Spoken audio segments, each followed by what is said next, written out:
the UP All-Star Football Game on Fox UP. Now, here are Ethan Schmidt and Jerry Tudor. Good afternoon, everyone, and welcome into the Superior Dome for the 10th annual UP High School Football All-Star Game. Now, last year's competition, it came down to a final play, giving Team North the victory over Team South. However, this year, the battle lines have been drawn differently. How? Well, a draft took place in March that put ahead teammate against teammate, friend against friend. However, I am Ethan Schmidt. Joining me and making a debut here is Jerry Tudor. Jerry, the battle lines, everything's been drawn differently, and it's almost like the storylines have been written for us. That's right. You bring up a great point. Teammate against teammate. Now we have the black team versus the red team. We've got the best of the best from across the UP ready to play football here in the Superior Dome one last time. Should be a great game. And it is the best athletes from both areas, and of course we'll have those right here on Fox UP. Please remove your hats and observe a moment of silence to honor all of our troops that are fighting for our country overseas and around the world defending our freedom.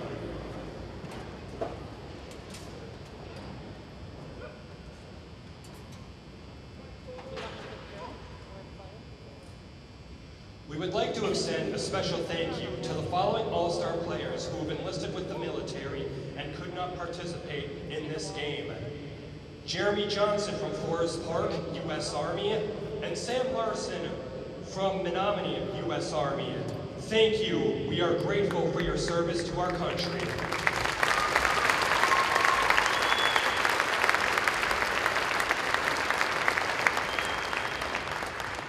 Now please join Ashley Newens from Bark River in the singing of our national anthem.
Florida license plate 87J. A beautiful rendition of the national anthem to get us started here from the Superior Dome in the 10th annual UP High School Football All-Star Game. Hello, everyone. I'm Ethan Schmidt, joined on this broadcast by Jerry Tudor. And Jerry, just a great way to start it all off. Absolutely. That was probably one of the better versions I've heard of the Star Spangled Banner.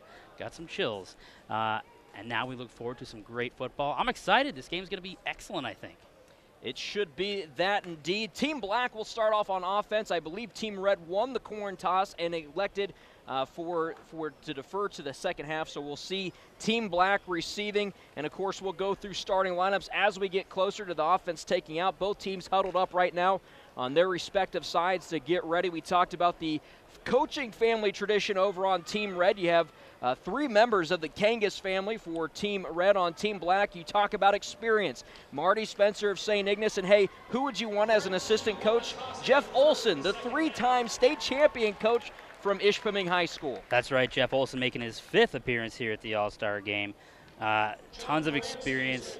What more could you ask? And, of course, Marty Spencer with a pretty impressive record at St. Ignace as well, coming in at 146 and 68. Those 2 folks alone know how to get it done. Well, John Pramsky will kick off for the red team. We have 2 guys back to receive. It looks like someone from Negaunee, I imagine Eric Hurst, and someone from St. Ignace.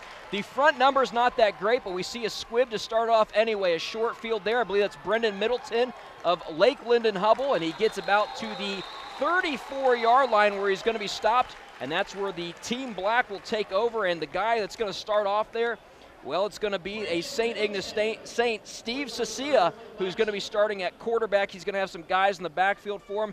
Dan Nasserini of Forest Park. Another running back that we're going to see out of the backfield today is Isaac Olson of Ishpeming. Ivor Stenberg at receiver, along with A.J. Weisnick of West Iron County at tight end. Carter Tolaire of St. Ignace. And up front you have Ashok Ravendran, Jesse Helmanen, and you'll have Brandon Waldrop, Drew Marshall. And we'll see here the handoff goes to Dan Nasserini, and you have to wrap up big on this guy. Though a loss, a great defensive stop there for Team Red, as Dan Nasserini is going to lose about 4 on the play. Yeah, it was a good stiff arm, but doing that stiff arm took away a little bit from his momentum, and they were able to bring him down for a loss. So now we're looking at 2nd and 14. Over on the defensive side of things, we have a pretty good stout defensive side as well for the Team Red. That's led off by Trevor Roberts of Kingsford. We'll get to the rest of them here as Ceccia comes up to the line here. He's calling out a play, trying to check in. Got to get his running back there. I believe that's Isaac Olson that they're sending into the backfield now. 1 receiver split on the bottom of your screen here. The handoff, no, it's a fake. Ceccia rolls out. He's snuffed back there in the backfield. I believe that's going to be a big defensive stop there. That's right, 2 plays, 2 tackles for a loss. The red team off to a good start. Dante Thurston of West Iron County with the sack, and now we're looking at almost 3rd and forever. Rest of the defensive guys that we're going to see here, I mentioned Dante Thurston, and of course I have mentioned Trevor Roberts. We also have Chuck Golschel, Austin Curtis up front. Linebackers will have Corey Cody of Munising, Russ Bajorn. We'll also see Tristan Johnson, Brock Aho, and Chris Lemire of Escanaba in this defensive set. Well, here it is, Steve Ceccia, the first time, 3rd and long here. Rolls out, he's looking for an opening. He heaves it deep, he's got a man wide open down the field. It's caught, and he falls. No, it's dropped. Yeah, 3rd and long, that's what you got to do, take a chance down the field. Why not? There's going to be a feeling out period here early on, both teams with such a wide mix of talent. Well, wide open, but the pass is dropped. That could have been a big first down. Instead, we're seeing 4th down. Check out the replay here. Yeah, rolling out and just heaves it. I mean, he got good air under that ball, and he is in the open, just catching it. Oh, it slipped right through his arms. That's a big drop there. Unfortunately for Team Black, that was Ivor Stenberg of Bark River Harris, and now we'll see some punting duties here. And I believe that is Dan Nasserini back there to punt for Team Black. Bobby Kleiman back to receive from North Central. We'll talk about him in a second. He's not going to take it, though. He lets his other man take it, and that's a good return. About out to the 47-yard line is where Team Red will take over for the first time. Justin Ball That was Wyatt Goodwin on the return from Marquette. All right, Ethan, who are we going to see on offense here for the Red team? For Team Red on offense, coming out at quarterback, we're going to see John Paramsky wearing the traditional number 50 for a quarterback. In the backfield for him, Austin Wicklund wearing a number 88. So some creative numbers here. Wide receivers, we're going to see Bobby Klein and Wyatt Goodwin. Justin Ball of Norway at tight end. A few guys up front, Jason Sutherland, Jacob Paquette, Braden Wickstrom, Travis Christensen, and Sam Collins. And we start off in shotgun formation here for Paramsky. Handoff. Is it a reverse? Yes, it is. Goodwin back to Paramsky. They're looking for Kleiman, and Kleiman's guarded well, but he's going to make the catch. Bobby Kleiman, what a catch at the 25-yard line. Wow. They said Team Red practiced more this week than Team Black, and already the first down of the game, Paramsky heaving it on a triple reverse. Let's call it it's a double reverse. Yeah, we got to look at it. Double reverse pass. Look right here. Going deep, some trickery right off the start.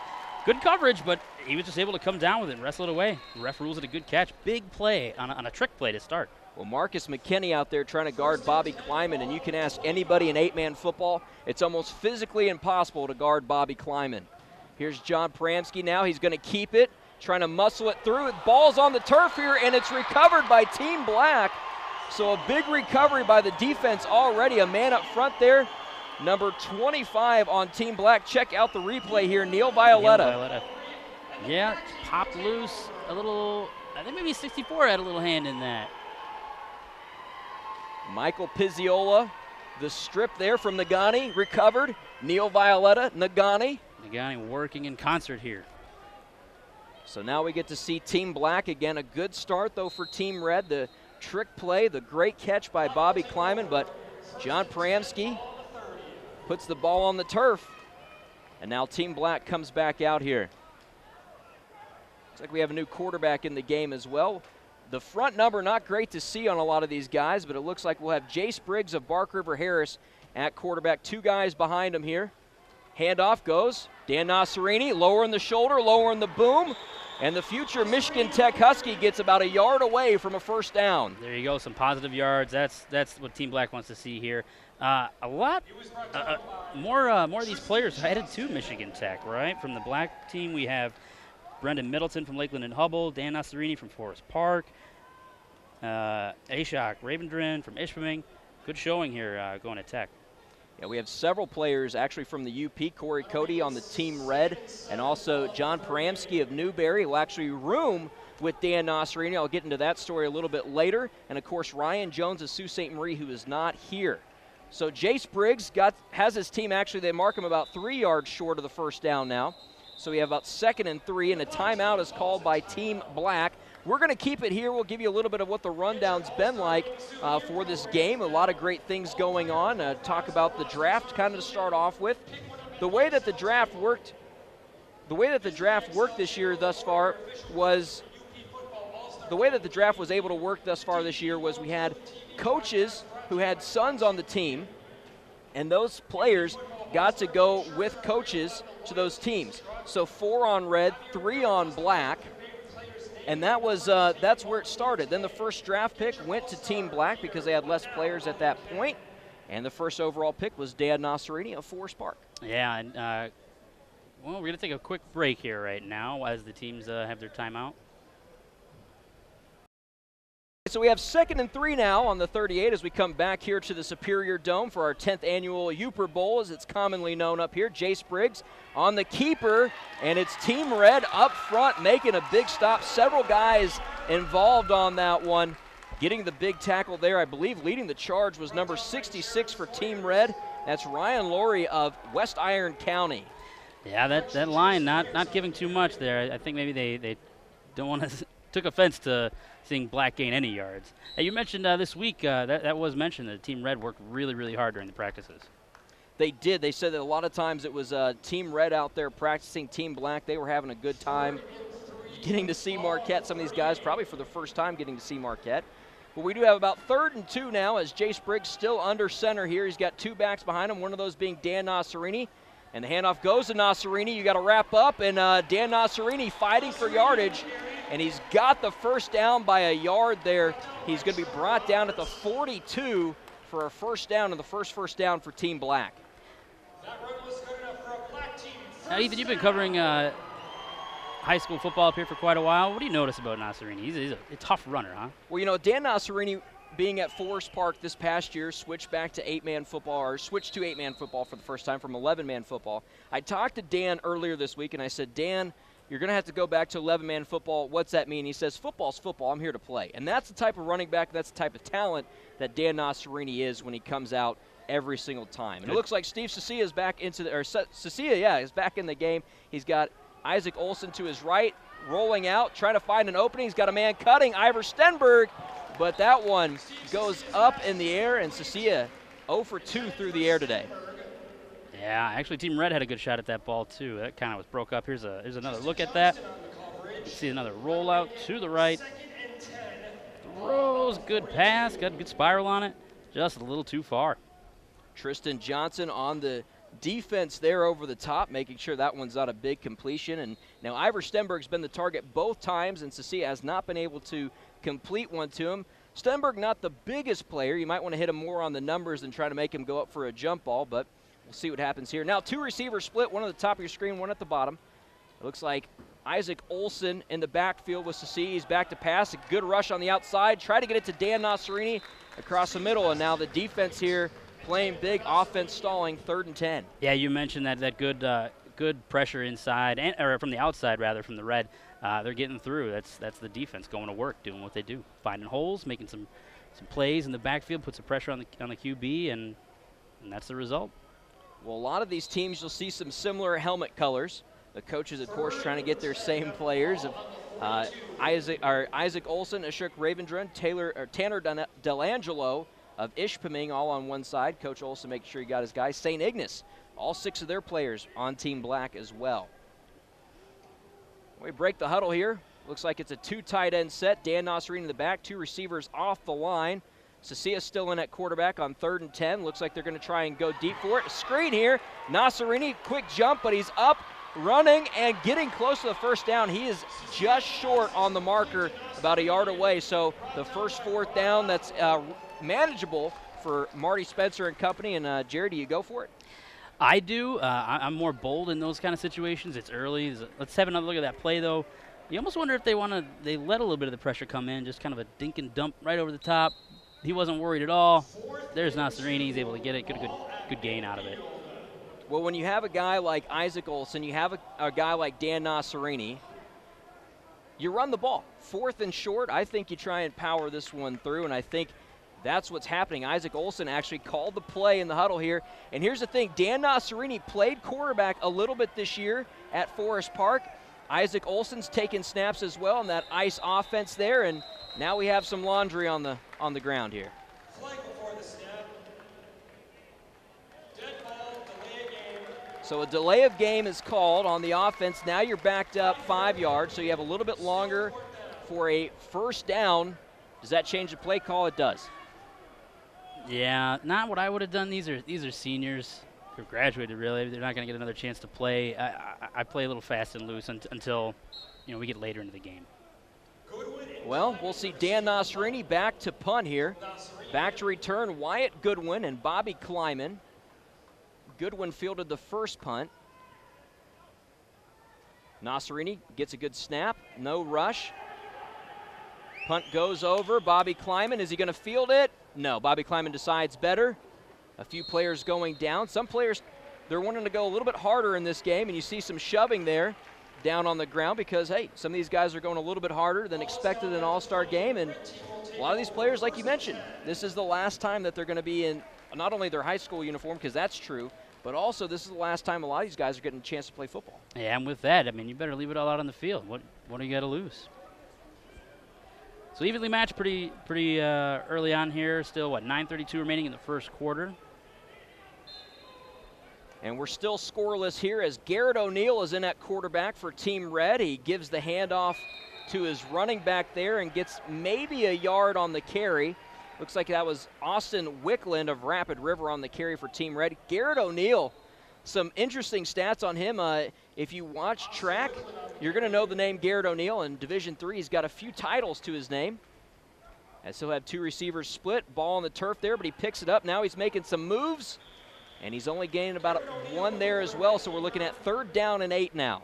You know, of course, all the skill players, they get a lot of the flash and pizzazz, but both lines so far, both on defense, are showing to be pretty skilled and not really giving a whole lot. Well, it looks like it was play calls off the wristbands now as we head to about 8:48 remaining here in the first quarter. Garrett O'Neal has a 3rd down.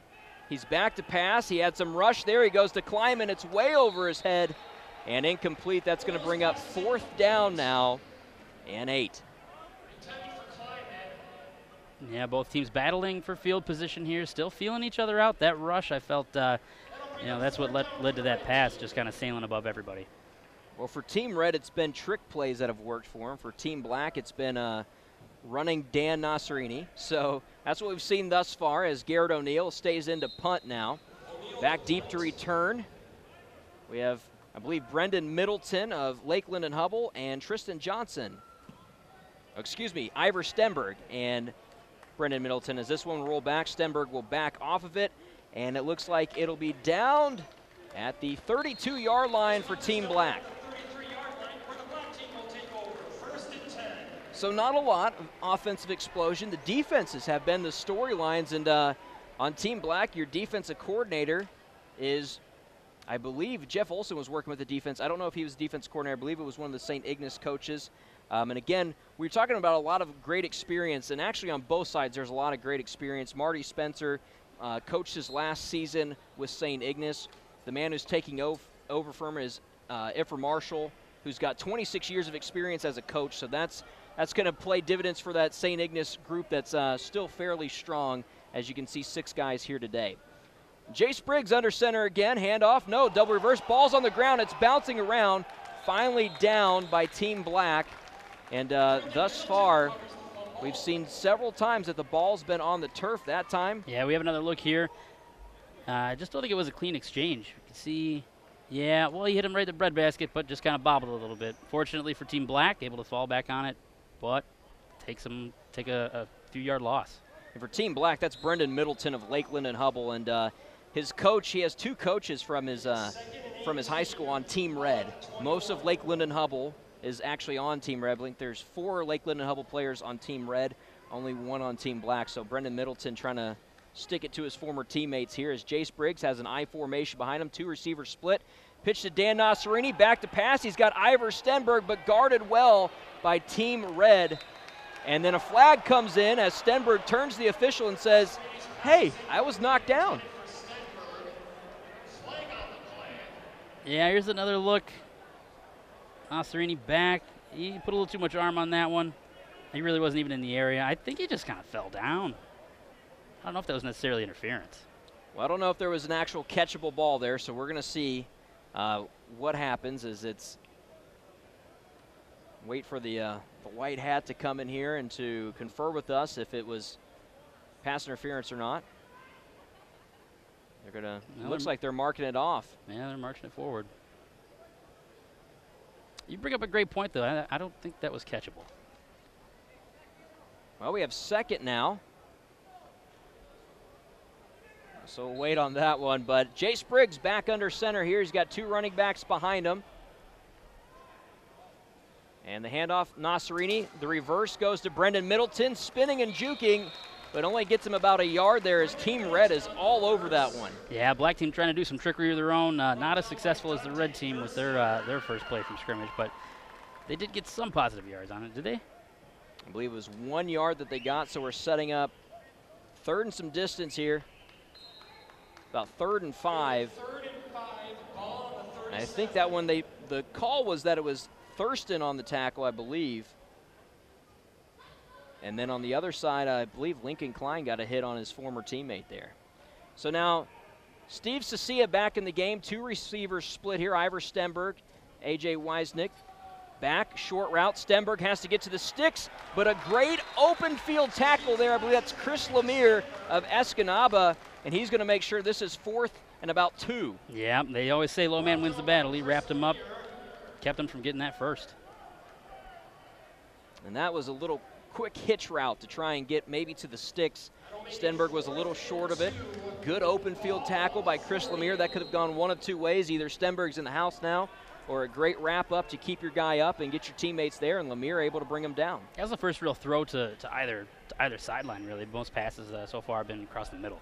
Well, Team Red trying to get a player off here quickly. They do. Corey Cody now checking in at linebacker on 4th down. You have two big guys in the game, Dan Nasserini, Isaac Olson, and Dan Nasserini is short. That was a great blitz. Ball's on the ground. It's a turnover regardless.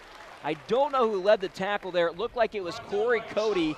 So future teammates getting a chance to hit each other. There looked like they gave the call to Chuck Golschel of Pickford, who makes the stop for Team Red. And now it looks like, are they going to measure here? Officials' time here. They're having both teams come off, and we're going to see a measurement. So with 5:59 remaining here in the first, well, it's scoreless. Yeah, Nasserini made a good effort to get that ball out. I don't know if it was quite enough. We're going to find out here in just a moment. And it looks like he's short. You can kind of see that from up here that he was short. So a great stop on defense, and you can't see him right now, but Coach Klein of Lakeland and Hubbell, you'll see him in a second out here to greet his players. And he is a defensive-minded guy. He's up there in Lakeland and Hubbell with Coach Andy Crouch. And Lakeland and Hubbell for the past 2 seasons, 18-0 during the regular season. Yeah, Klein gave a great speech last night at the banquet, too. He's a very passionate guy, very, very fired up, and loves to support those kids. So now 1st and 10 for Team Red from the 41-yard line of Team Black. Paramsky back in the game at quarterback. He's got 2 backs behind him, a receiver flanked to his left, handoff on a quick give to his fullback, and that one is going to get a few yards, about a gain of 3 on the play. So that brings up 2nd down and 7. Maybe that's the strategy here for Black. You just hand it off, keep running it, wear him down, wear him down, wear him down. That'll make it 2nd and 6. So that was Mac Hull of Kingsford on the carry. Getting some yardage here that Team Red needs. Similar set here. As Paramsky quick to the line, handoff goes to his running back this time, and he falls forward for a gain of 3, and Bryce Brodeen of Norway getting his carry here. Now we have 3rd down and about a long 3 for Team Red, and Bryce Brodeen, a great running back at Norway. He's also a great track star. Yeah, and that Team Red, the O-line there, got a real good push on that last play. I mean, that's what it takes to make the ball go forward just a few yards at a time. Good push off the line. Paramsky back in the line, now back to pass. He's rushed here, going to run up the middle, and Paramsky's one of those big guys that you have to try and bring down as best as you can, and it's going to set up about a 4th and maybe an inch here. Check it out again here on the replay. Again, a good push there, a couple of little lanes. I don't know if that was exactly the play that was designed, but regardless, 1st down. 1st down by John Paramsky. So we've seen Dan Nasserini lower the boom here, and I mentioned John Paramsky. Well, John Paramsky is going to be roommates with Dan Nasserini at Michigan Tech. How this comes about? Well, John Paramsky's dad, who's on the coaching staff for Team Red, is a Crystal Falls Forest Park big name. 1986 Crystal Falls Forest Park player who was the all-star linebacker there in the UP and in the state. And a handoff here goes from Paramsky to his running back for Team Red. That's Bryce Brodeen again. He gets about a gain of 1. So 2nd down and 9 now for Team Red. Pushing forward, keeping the ball going, getting closer and closer into red zone territory. Still about, 9 yards left to go before they get there? I would like to see, as someone who went to a lot of North Central games this year, I would like to see Bobby Kleiman in the backfield, and that I think I must have read Coach Kangas's mind. Probably. There's Bobby Kleiman now checking in at running back next to John Paramsky. Handoff goes. No, a keeper by Paramsky. He's going to get a few yards there, but I'll give you this much. You give that ball to Bobby Kleiman, he has about 30 yards to the end zone, and he's gone.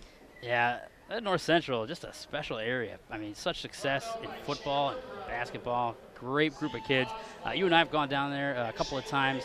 Of course, lost in a lot of basketball. Yeah, yep. You foolishly challenged Jason Whitens. That didn't go well for you either time, but it was fun nonetheless, and we got to meet a great group of kids. So 3rd down now and long for Team Red. Klein back in the game here. Pramsky at quarterback. 2 receivers split to either side. Wyatt Goodwin on the left here. Back to pass is Pramsky.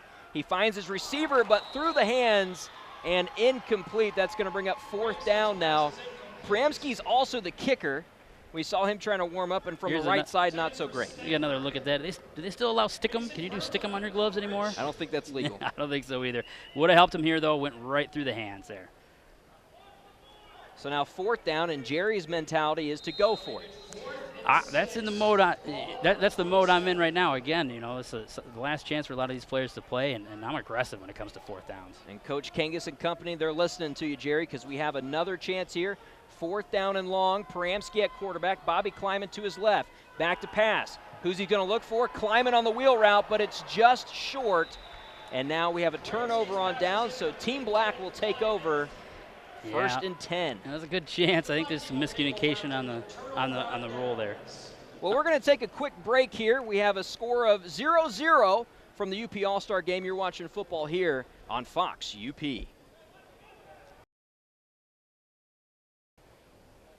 Team Black will break the huddle here. 2:53 in a scoreless All-Star game as Steve Ceccia checks back in at quarterback. 2 backs behind him.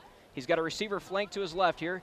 Handoff goes Dan Nasserini, and Team Red's defensive line has been fighting all day to get back there, and Dan Nasserini, not an easy guy to take down, but when you have a guy like Jared Sawyers of Sault Ste. Marie, that's a big body coming at you, a big tackle there to bring down Nasserini. Yeah, Red, great push. I mean, you're not going to get anywhere if the defense is getting that far into your backfield. 2nd and 14, all on the 23.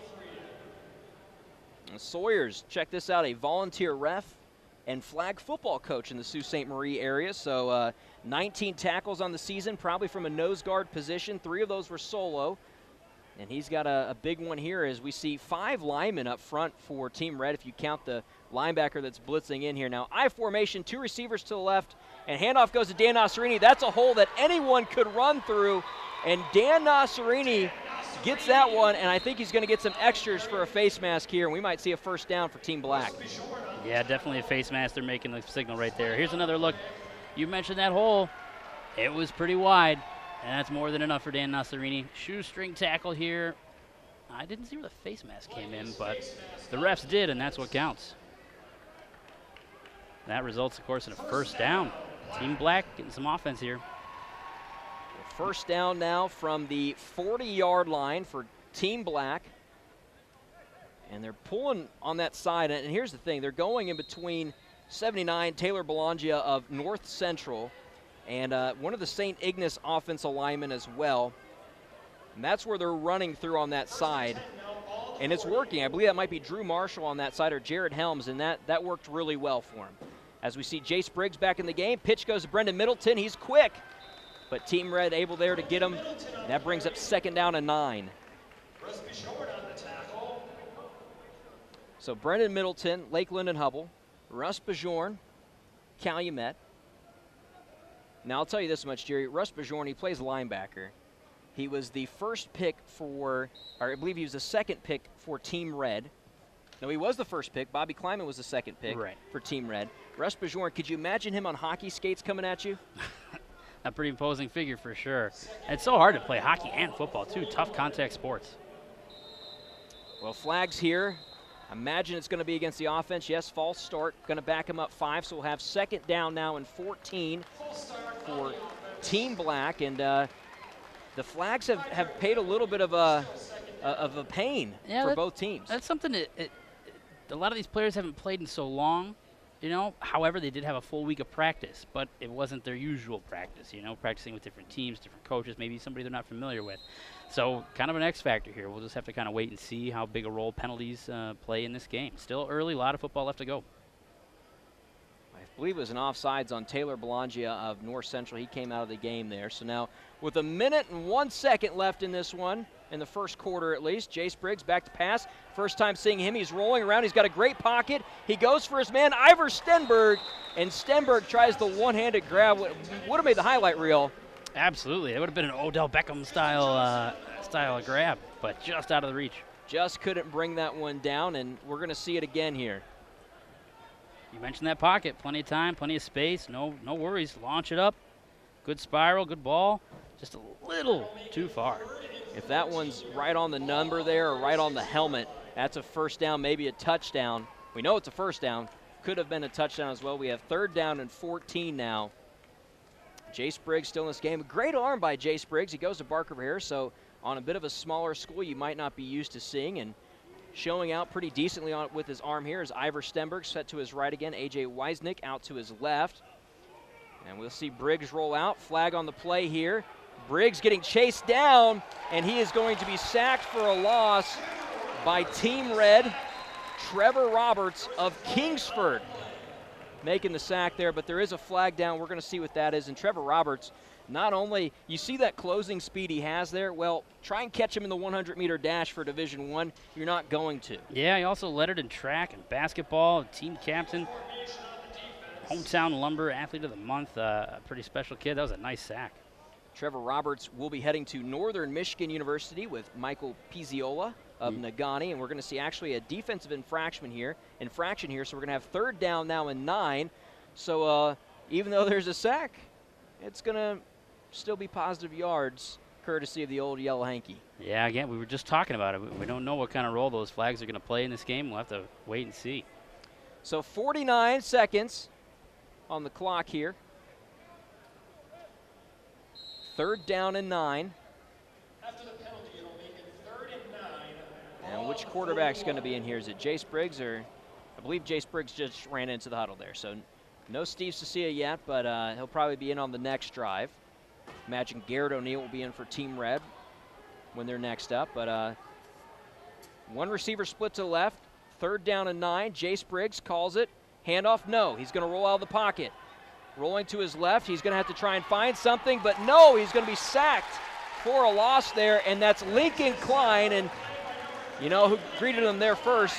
His father, Ken Klein, and Lincoln Klein, I'll tell you this much, he's going to go to Northern Michigan University, but check out this rivalry. His older brother, Lucas, playing for Michigan Tech right now. Oh, yeah. Well, I mean, it's all mixed up here now. You've got teammate against teammate, you know.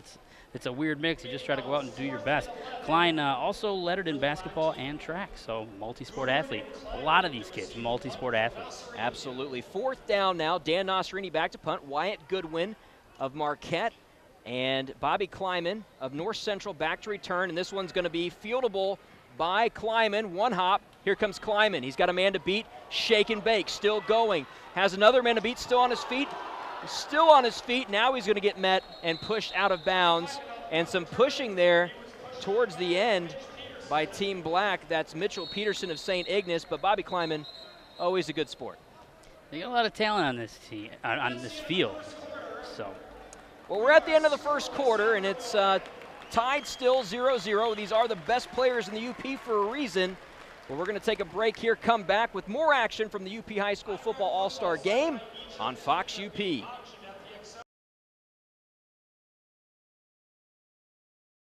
And we're back for quarter number 2. The teams have switched field here, and it's Garrett O'Neill at quarterback for Team Red. He's got a big man down on his right at tight end. He's got 2 backs behind him. Handoff.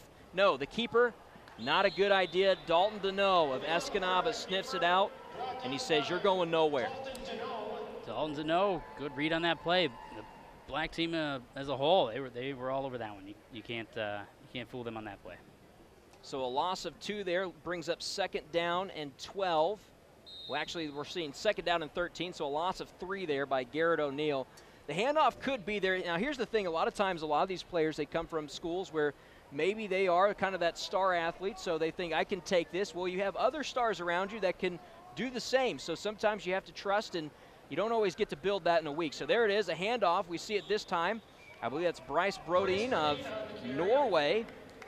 He'll get maybe a gain of 1 there, maybe a gain of 2. 3rd down and 11, so a gain of 2 there.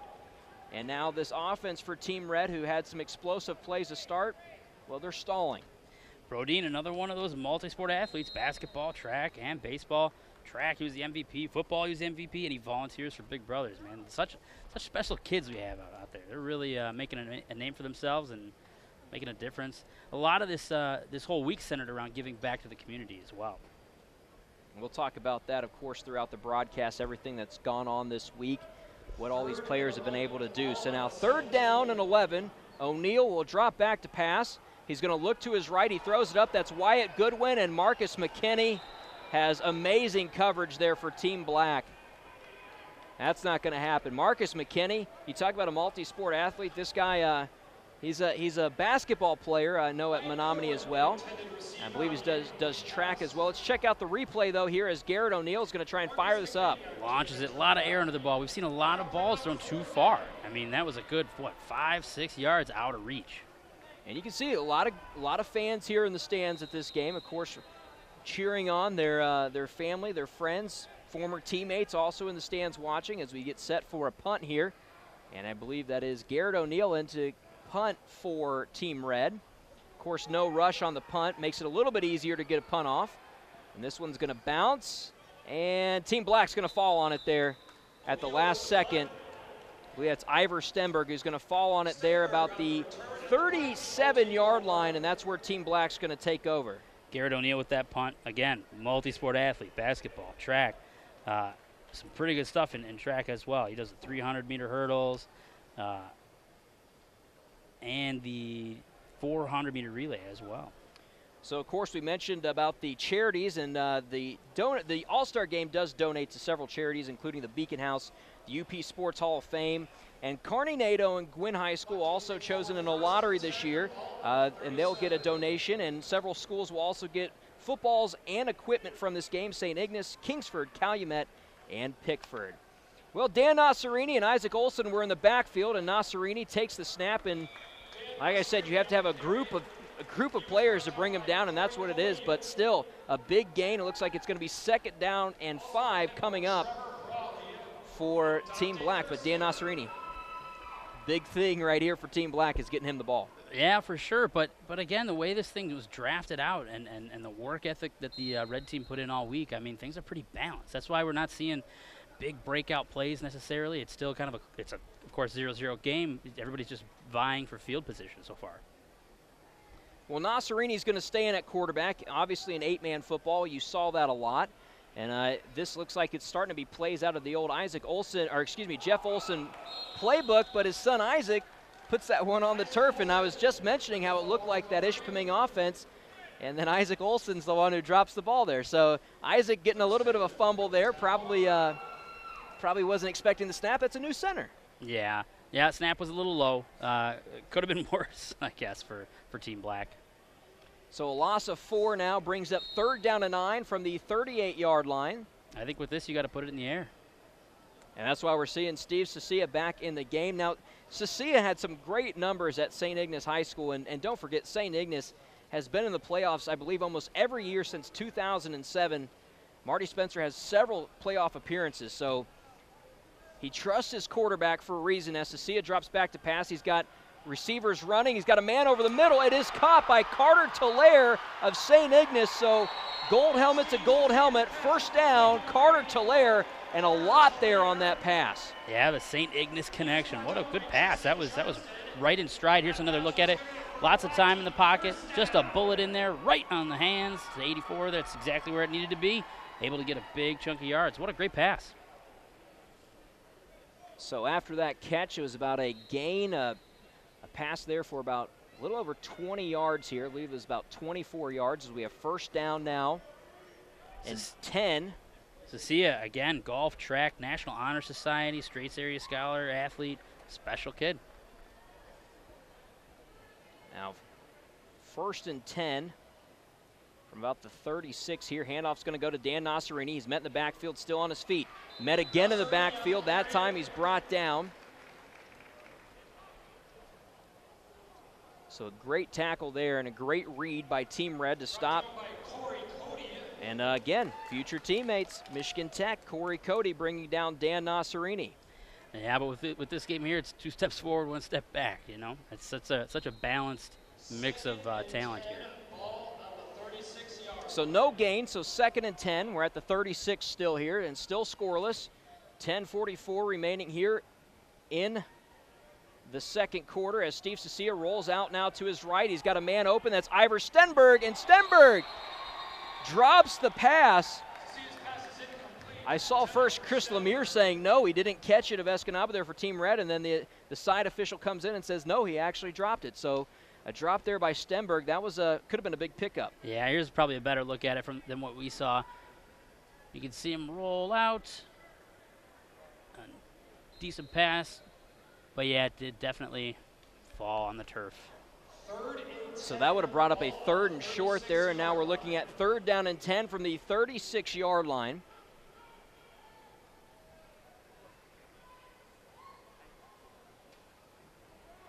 And it's Jase Briggs in at quarterback, I formation behind him. Pitch goes, Dan Nasserini, back to pass. No, flags on the play, stops it early. Now looks like it's probably going to be against Team Black. It is. False start. You know, again, like I said, 2 steps forward, or 3 steps back. I mean, it's tough to build momentum. You know, the flag's starting to come in more and more. We don't want to see that. You want to get momentum. Flags slow things down, and of course, penalize your team. Well, it's an all-star game, so we probably have all-star officials as well. That's what we're seeing here. A lot of hankies being thrown here on the turf as we have 3rd down and 15 now. 10:30 remaining here in the first half. Jase Briggs in at quarterback, I believe. He's still in there. I see the yellow helmet rolling around there. They'll have 2 receivers split. Ivor Stenberg, A.J. Weisnick actually running off the field. Nope, he's staying in. A little bit of confusion here for Team Black. So I formation. Let's see if they go back to the same play. It is a pitch. Dan Nasserini back to pass. Looking for Ivor Stenberg. He had his hand up, but Ivor Stenberg loses the ball. And here's the other thing. A lot of these players haven't had a chance to actually play in the dome as we see another flag come in. Yeah, here come the flags, slowing things down. Again, another ball that was overthrown, though. Yeah, that one, I do think a lot of times there's receivers, they do lose the ball in the light. Now, Forest Park and Bark River Harris have played. Flags called off there. Have played in this dome before. You know, a lot of these teams will get into the dome around playoff time, and if their fields are covered in snow, but they don't get a lot of chances. Now, Wyatt Goodwin of Marquette, he doesn't have a lot of complaints because they played most of their season in the dome this year, so he's been adjusted to the lights, but it's a different feel. Yeah, the lights is absolutely a factor. You and I both know this. We both shoot highlights, and it's easy to lose a ball, once it goes up against that backdrop of the bright lights. So Dan Nasserini back to punt yet again. The ball goes through his hands. There is no rush, though, I believe, even with the botch there, but they do rush on it. But a good punt still, and this one's going to roll. Oh, Bobby Kleiman picks it up after his teammate tells him to lay it off, and here's Bobby Kleiman going to work. Kleiman still gets a few yards. He's out to about the 13-yard line. I think that's where they're going to mark it. So Team Red, only about a gain of a return of about 5 yards there, but Bobby Kleiman, he's going to go play baseball. He's going to go play baseball at Kalamazoo Community College, so he doesn't have too much to worry about. He just wants to kind of make a statement here in his last time in a Jets uniform.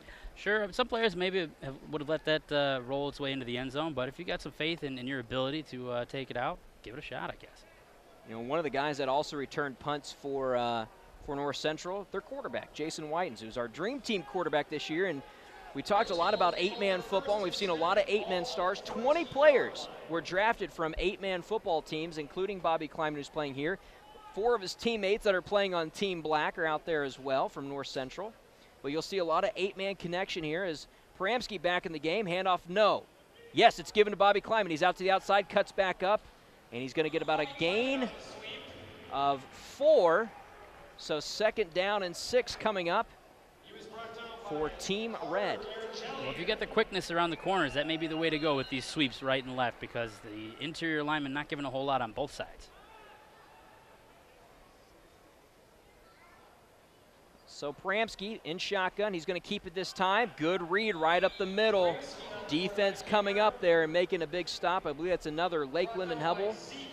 No, it's Zeke Oswald actually for Team Black making the stop. Zeke Oswald, the other Bark River Harris representative. So sometimes the yellow helmets, they'll get you. That's a yellow helmet of Bark River instead of a yellow helmet of Lakeland and Hubbell. Oswald, another multi-sport athlete, wrestling and golf. He participates in the Quiz Bowl and a National Honor Society student. So here's Paramsky again, now 3rd down, fakes the handoff to Kleiman, rolls around, he's got a man open across the middle, and that is a catch, and he's draped, and I think they're going to call a flag for pass interference, even though the catch was made, and of course, we'll see the coaches for Team Red Here's a look decline at that. it. Nice little pitch and catch. despite the rush, he got it off. Good ball. Right into the hands where it needed to be. It did look like the Team Black player was draped on him a little bit. Pass interference on the defense. It's declined. A first down. How about Jalen Skinner in the Gwynn Model Towners? 4 representatives from Gwynn. And how about this? This was the first time this century that Gwynn made the playoffs. Good for them. That's a nice group of kids up there, and that's what you want to see, some success. So Coach Dion Brown being represented well here at the All-Star game. And Pramsky now on the keeper, fakes the handoff to Klein, and he's going to gain about 2 there. That's going to bring up 2nd down and 8. We'll go a long 8 on that one. Yeah. Once again, the interior linemen really showing that they're not giving it an inch. Pramsky quick up, handoff, no, fakes it. He's going to roll out. He's got a man open, and that's another catch. Good catch there. I believe that's Jalen Skinner of Gwynn yet again making the catch. So Jalen Skinner, back-to-back catches here. Here's another look. This is how you build momentum. You keep it going. 3rd and 2. Yeah, able to break across midfield. So they want to just build on this and keep on going. So 3rd and 2 now from the 49-yard line across the 50 here. We'll see what happens as Pramsky's still in at quarterback. He has Austin Wicklund in the backfield. Pramsky on the keeper. He's going to run a few players over, and that's a first down for Team Red. That was a tough run right through the middle. You saw that big pop. Well, the reason why it's a big run is you see the number 50 because he's also a Dream Team linebacker. So you have the Dream Team linebacker as your quarterback. He also, of course, played quarterback at Newberry. Newberry has been in the playoffs several years now, Fred Bryant's group. And, of course, his dad, Pete Pramsky, is also coaching on Team Red. And that good hard run, that good hard-nosed run, good for enough for a first down. Some momentum, looking like it's going towards Red's way. Newberry has 3 players represented here. As Pramsky's back to pass, he's looking for the man across the middle. He's got a wide open man. Oh, Bryce Brodeen through the hands. That was a touchdown if Bryce Brodeen catches it. Absolutely. Again, another throw across the middle, man. If he had that, though, he would have been long gone. I'm looking down at Coach Bob Madigan of Norway. I see him right in front of me. He's turning around looking at everybody. Check out the replay here.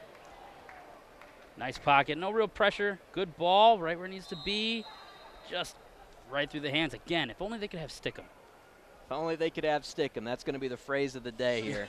And if only the refs could have Stickum to keep those flags on their hands. As we see Coach Bob Madigan, I mentioned he was down there, and he was excited sitting with a bunch of Norway people who travel with Norway up here, and he saw that and a little bit of excitement, and then he realized what happened is John Pramsky on 2nd down is going to get a gain of about 2. It's going to bring up 3rd down now and about 8. Ball on the 40.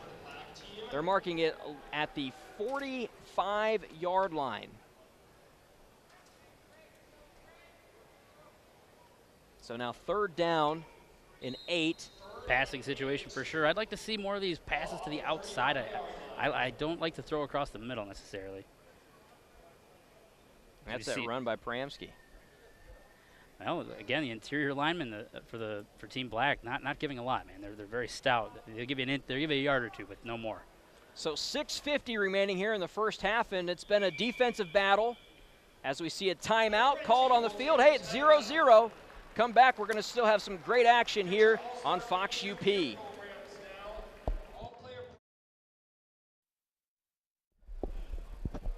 So 3rd down and 8 for Team Red as John Pramsky comes back in the game at quarterback. Passing situation, as Jerry mentioned, before we head to half here. And this is the 10th annual Uper Bowl, if you will, as Pramsky gets rushed, tries to find somebody over the middle, and it's an incomplete pass now, brings up 4th down and 8. Yeah, that line for Team Black just really doing it, man. I mean, they're getting good penetration. They're not being pushed around at all. They're staying in their ground and even getting into the backfield. I don't know if that was a design screen. It looked like the offensive line had ran away to try and protect upfield, and the defensive line and linebackers just read it well. So now 4th down and a punting situation for Garrett O'Neill from North Dickinson. 2 back to return. Brendan Middleton is one of those. As the punt goes up, and it's going to be fielded well here inside the 10. Great return, out past the 15, down at about the 17.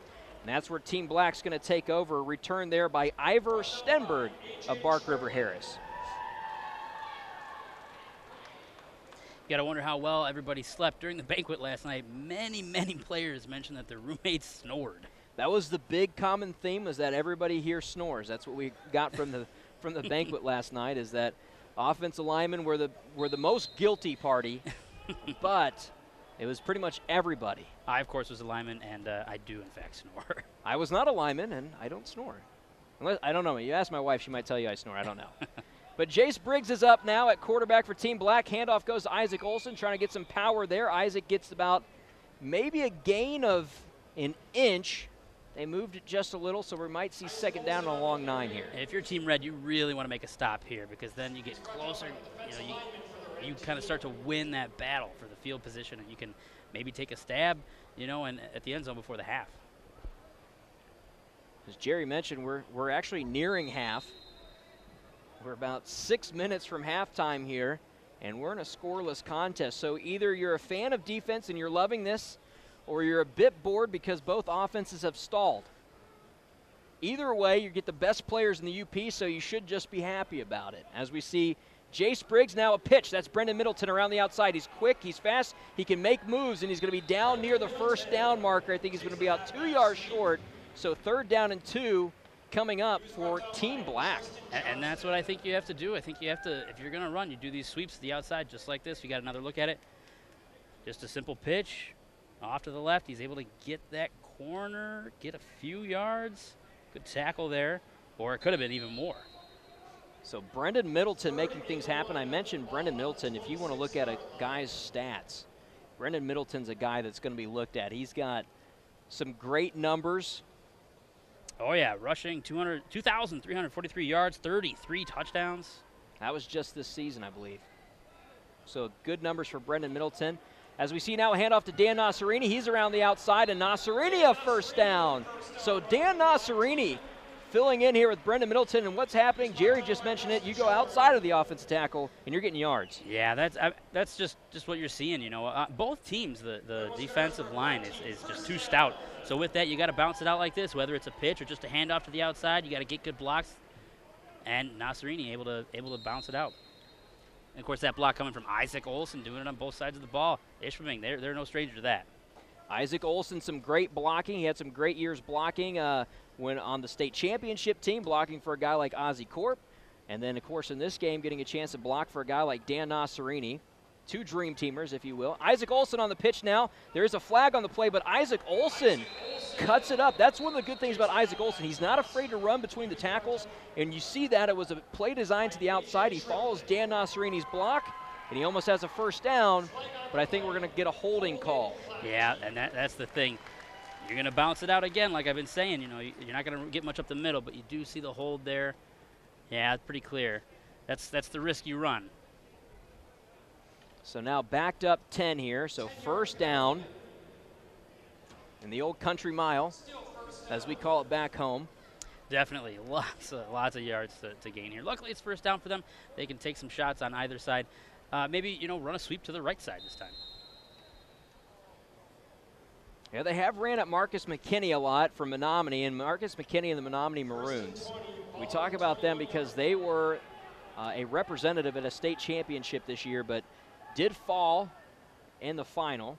As we see Sasia back now, over to Stenberg. First catch for Stenberg. Open field tackle, and Team Red. The open field tackle is made. That's by Trevor Brawley of Engadine. I'll tell you this much. If you want to know about offensive stats, Trevor Brawley is the guy to talk about from Engadine. But defensively, making the big tackle here. Check it out. Well, I talked about going to the right side of the field. Here we do it, but just able to smell that one out and bring him down. And it looked like A.J. Weisnick was actually sent to go get Brock Aho, the safety there, instead of guarding and trying to cover up on Trevor Brawley. And Trevor Brawley, just a great read. Now, here's the thing. A lot of times in 8-man football, when you see things like that, Trevor Brawley, he's used to seeing those little screen routes and things like that, so he probably was used to a play that was similar to that. As Steve Sasia back in the game, 2 running backs behind him, Nasserini and Middleton. Handoff goes to Middleton. He's got some big men up front blocking for him. He's back across the middle. Here he is. He's across near midfield. He's still on his feet. Across midfield, brought down about the 24-yard line and a huge first down for Brennan Middleton and Team Black. Here we go. Right side. He was able to cut it up in the middle. Got some good blocks. Just a lot of open room for him to run around. And it's 17 there. He was able to bring him down. But it started as a sweep to the left.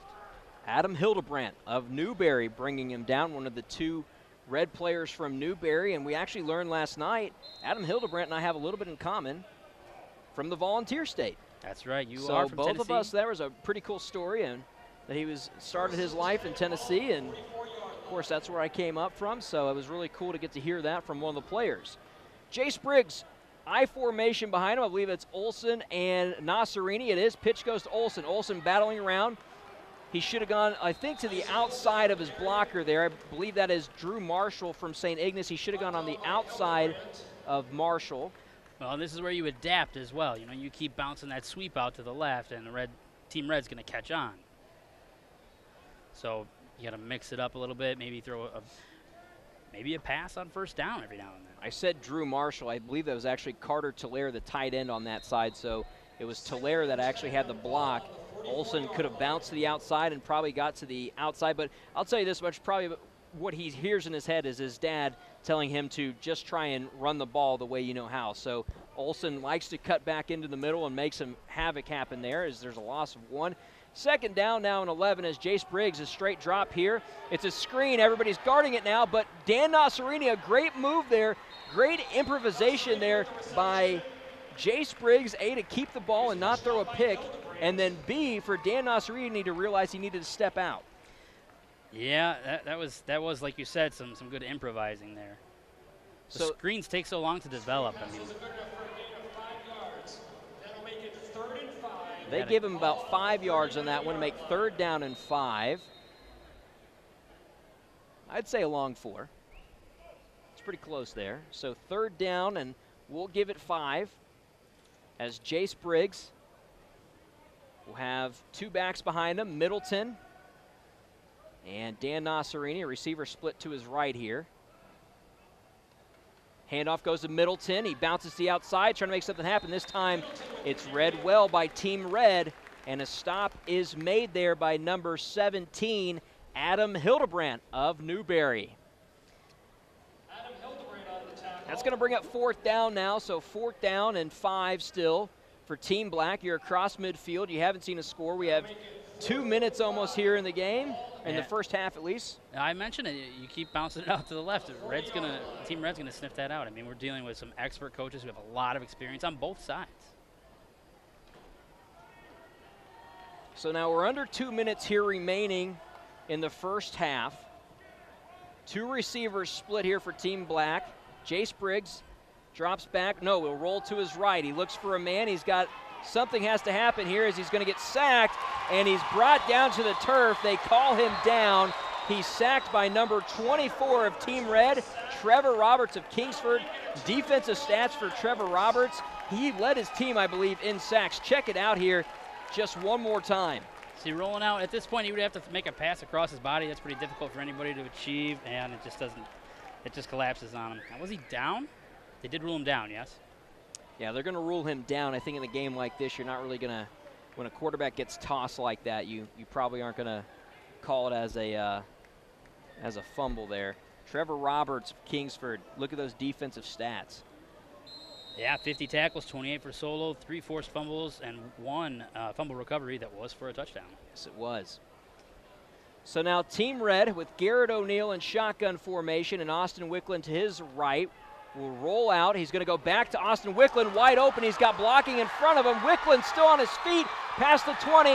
He's into the end zone. Touchdown, Team Red, but we have a flag that's thrown back at the 19-yard line. I think we're going to see maybe a block to the back there or a clipping call on Team Red that's going to back this up. We got another look at that here coming up.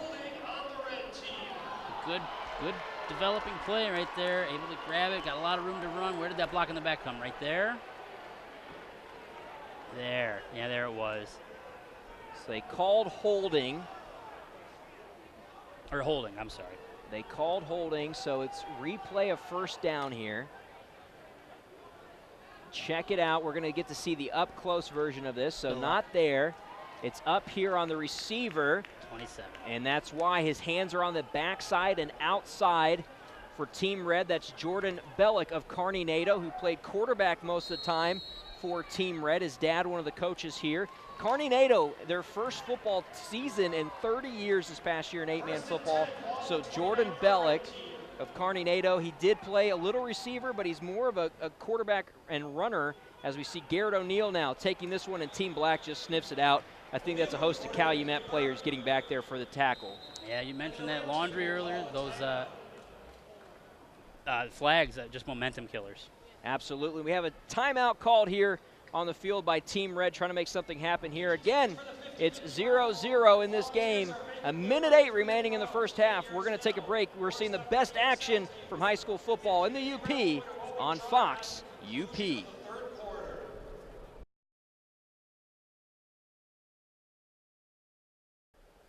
And we're back to the Superior Dome for the 10th annual UP High School Football All-Star Game. And if you're expecting a score, well, we still are expecting a score as well, Jerry. Yeah, we almost had one there, but of course the penalty brought that back. A lot of penalties going on here. I think we're in the double digits of how many flags we've seen thus far. As Garrett O'Neill drops back to pass, looks to his right, had a man. That's Wyatt Goodwin. I believe that could have actually been Bobby Kleiman, and Kleiman unable to bring it in. That is Bobby Kleiman. So an incomplete pass there on second down now brings up third down and 11. Game of inches, just ball slightly overthrown. He ran a great route. It was a good pass, just a little past him. So clock stop, 1:03 here remaining in the second quarter. Third down and 11. Garrett O'Neill still in the game at quarterback. Bobby Kleiman, that's one of those catches that Bobby Kleiman maybe not have to make much during the regular season. I don't know, Kevin Belfie might get mad at me for saying that.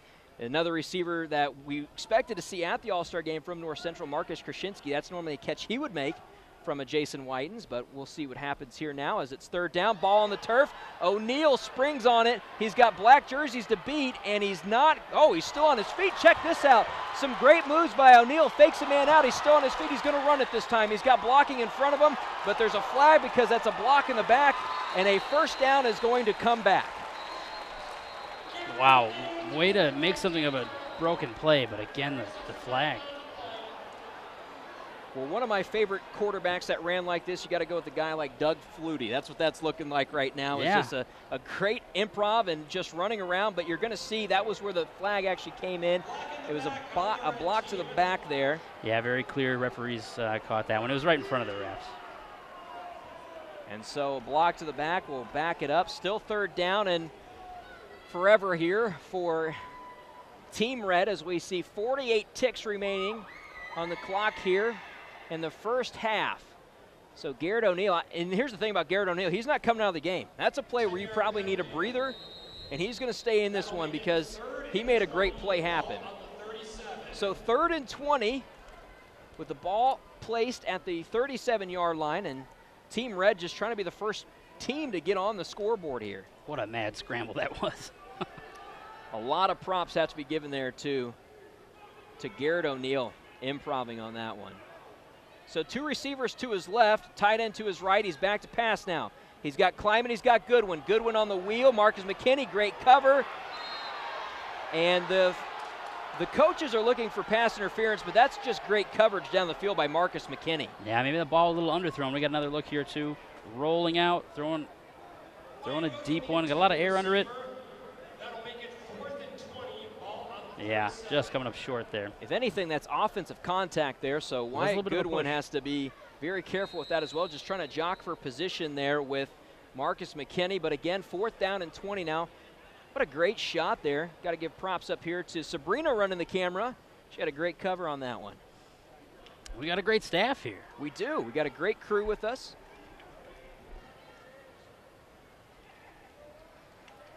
They give us the best for the All-Star game. We get our All-Star crew here too. We got a timeout here. Another timeout called here. I believe it's called by Team Red. So, of course, with that, we're still scoreless. 42 seconds remaining here in the first half, and we're going to send it to break here.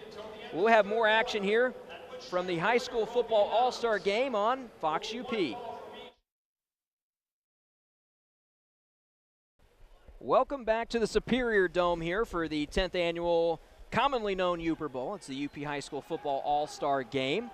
Scoreless with 42 seconds remaining here as Garrett O'Neal still in the game, and I think we're going to see an offsides or defensive encroachment there.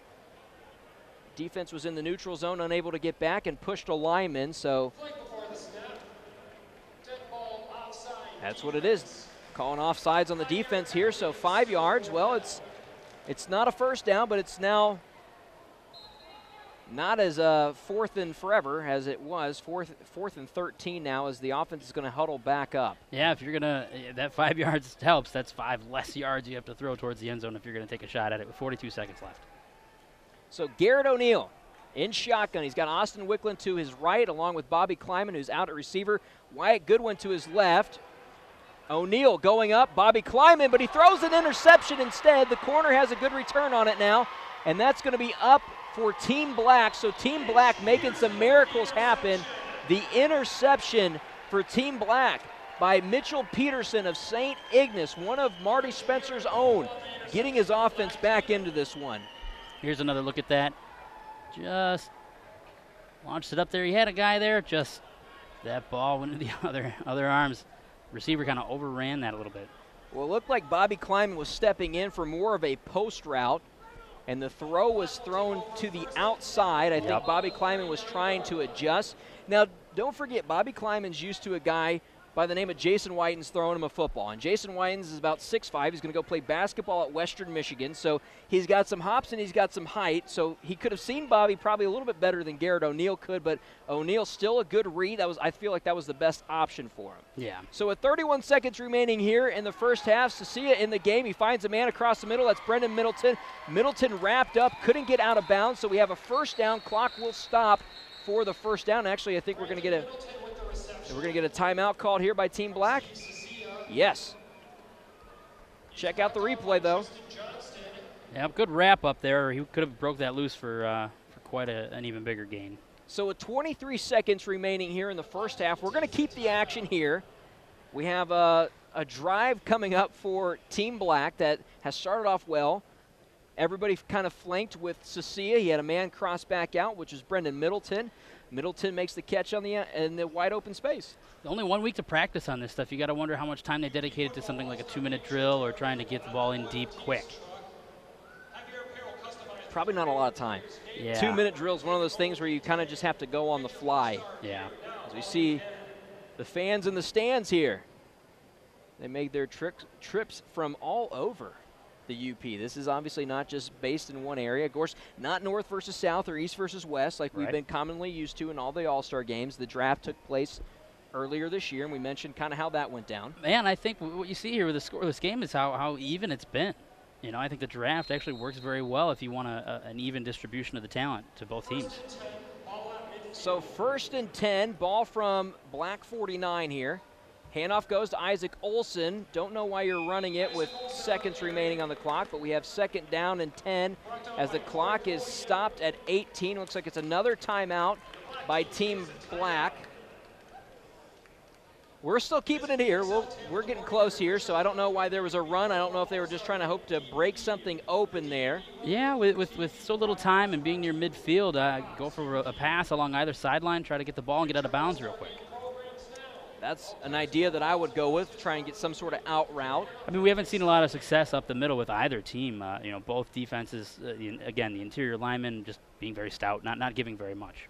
Well, in a game like this, we've seen a lot of passes go to, and this is what this game's all about right here, is that trophy right there, is winning that, getting your name put on there. Obviously, we mentioned no north versus south, so you'll either have Team Black or Team Red listed on there. And a cool storyline, you think about some of these teams, a team like North Central, some of these players are going to lose their first high school football game. Whether it's Bobby Kleiman on Team Red or his 4 teammates on Team Black, they have not lost an 8-man football game in 2 years now. So that's That'd be a a lot weird of those guys feeling. that have never felt that since they've been 8-man football players. So that's a crazy thought as well. So Sasia back to pass here. Time rolling down. He's got a lot of rush on him, and he's down on the ground. Trevor Roberts of Kingsford is brought down. Team Red trying to get on the ball, Team Black trying to get on the ball, but the ref says it's down. They're telling him to wind the clock. So now we have 10 seconds remaining as we see this last time here. Just good pressure. Outran him. Ran him down. And was he? Well, there's only 2 seconds left. One and so we head to halftime in a scoreless game. Red 0, Black 0. But before we head to the break, I would like to send a special message to the Norway area and all of you who are dealing with the tragic loss of Brian Stankina. For those of you who may not have heard, Brian heroically jumped into the Menominee River on June 13th to rescue a distressed swimmer, but was swept away by a strong current during the rescue attempt. It's in this time of great heartache that I and Jerry, and on behalf of the TV6 and Fox UP family, we would like to extend our thoughts and prayers to the family, friends, teammates, and community that Brian loves so much.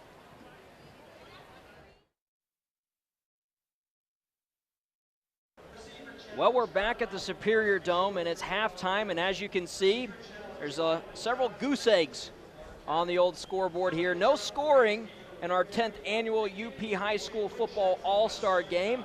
Several chances, a lot of flags stalling things. We'll be back with highlights coming up here in your halftime show from the UP High School All-Star Football Game on Fox UP.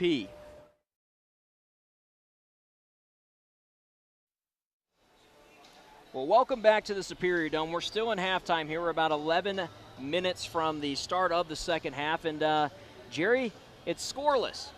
Yeah, not exactly what you'd expect from an all-star game, but as I mentioned during the commentary, when you have a draft like that, it's going to spread the talent out. Of course, we've got the best talent from across the UP, balanced on both sides. There's been some chances, and there's been a lot of flags, I think, which is kind of stifling the momentum for both teams. Yeah, and that's been the big thing because we haven't seen any scoring. We had one chance at scoring, and it actually got brought back by a holding. And let's take a look at the highlights here.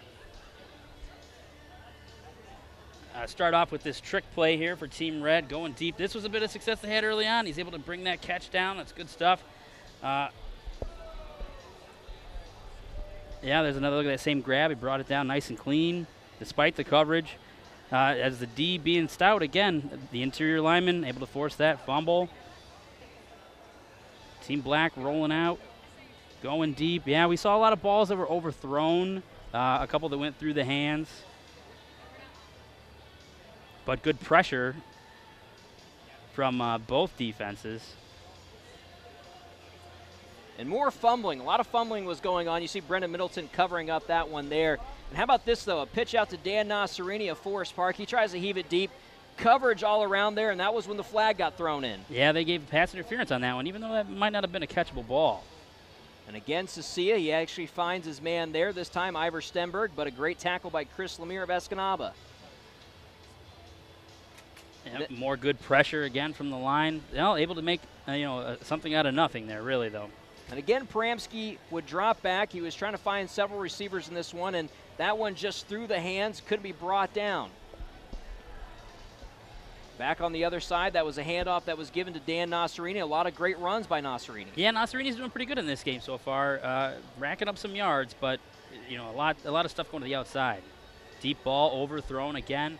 See that quite a few times here, both sides.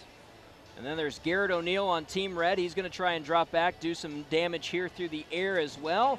However, great coverage, but there was a flag thrown on that one. Yep. Back on Team Black, it's Steve Cecilia across the middle. He finds his man Carter Tillera. That was one of the best passes and catches that we've seen in the game. Definitely, that was right where it needed to be. Good gain for Team Black.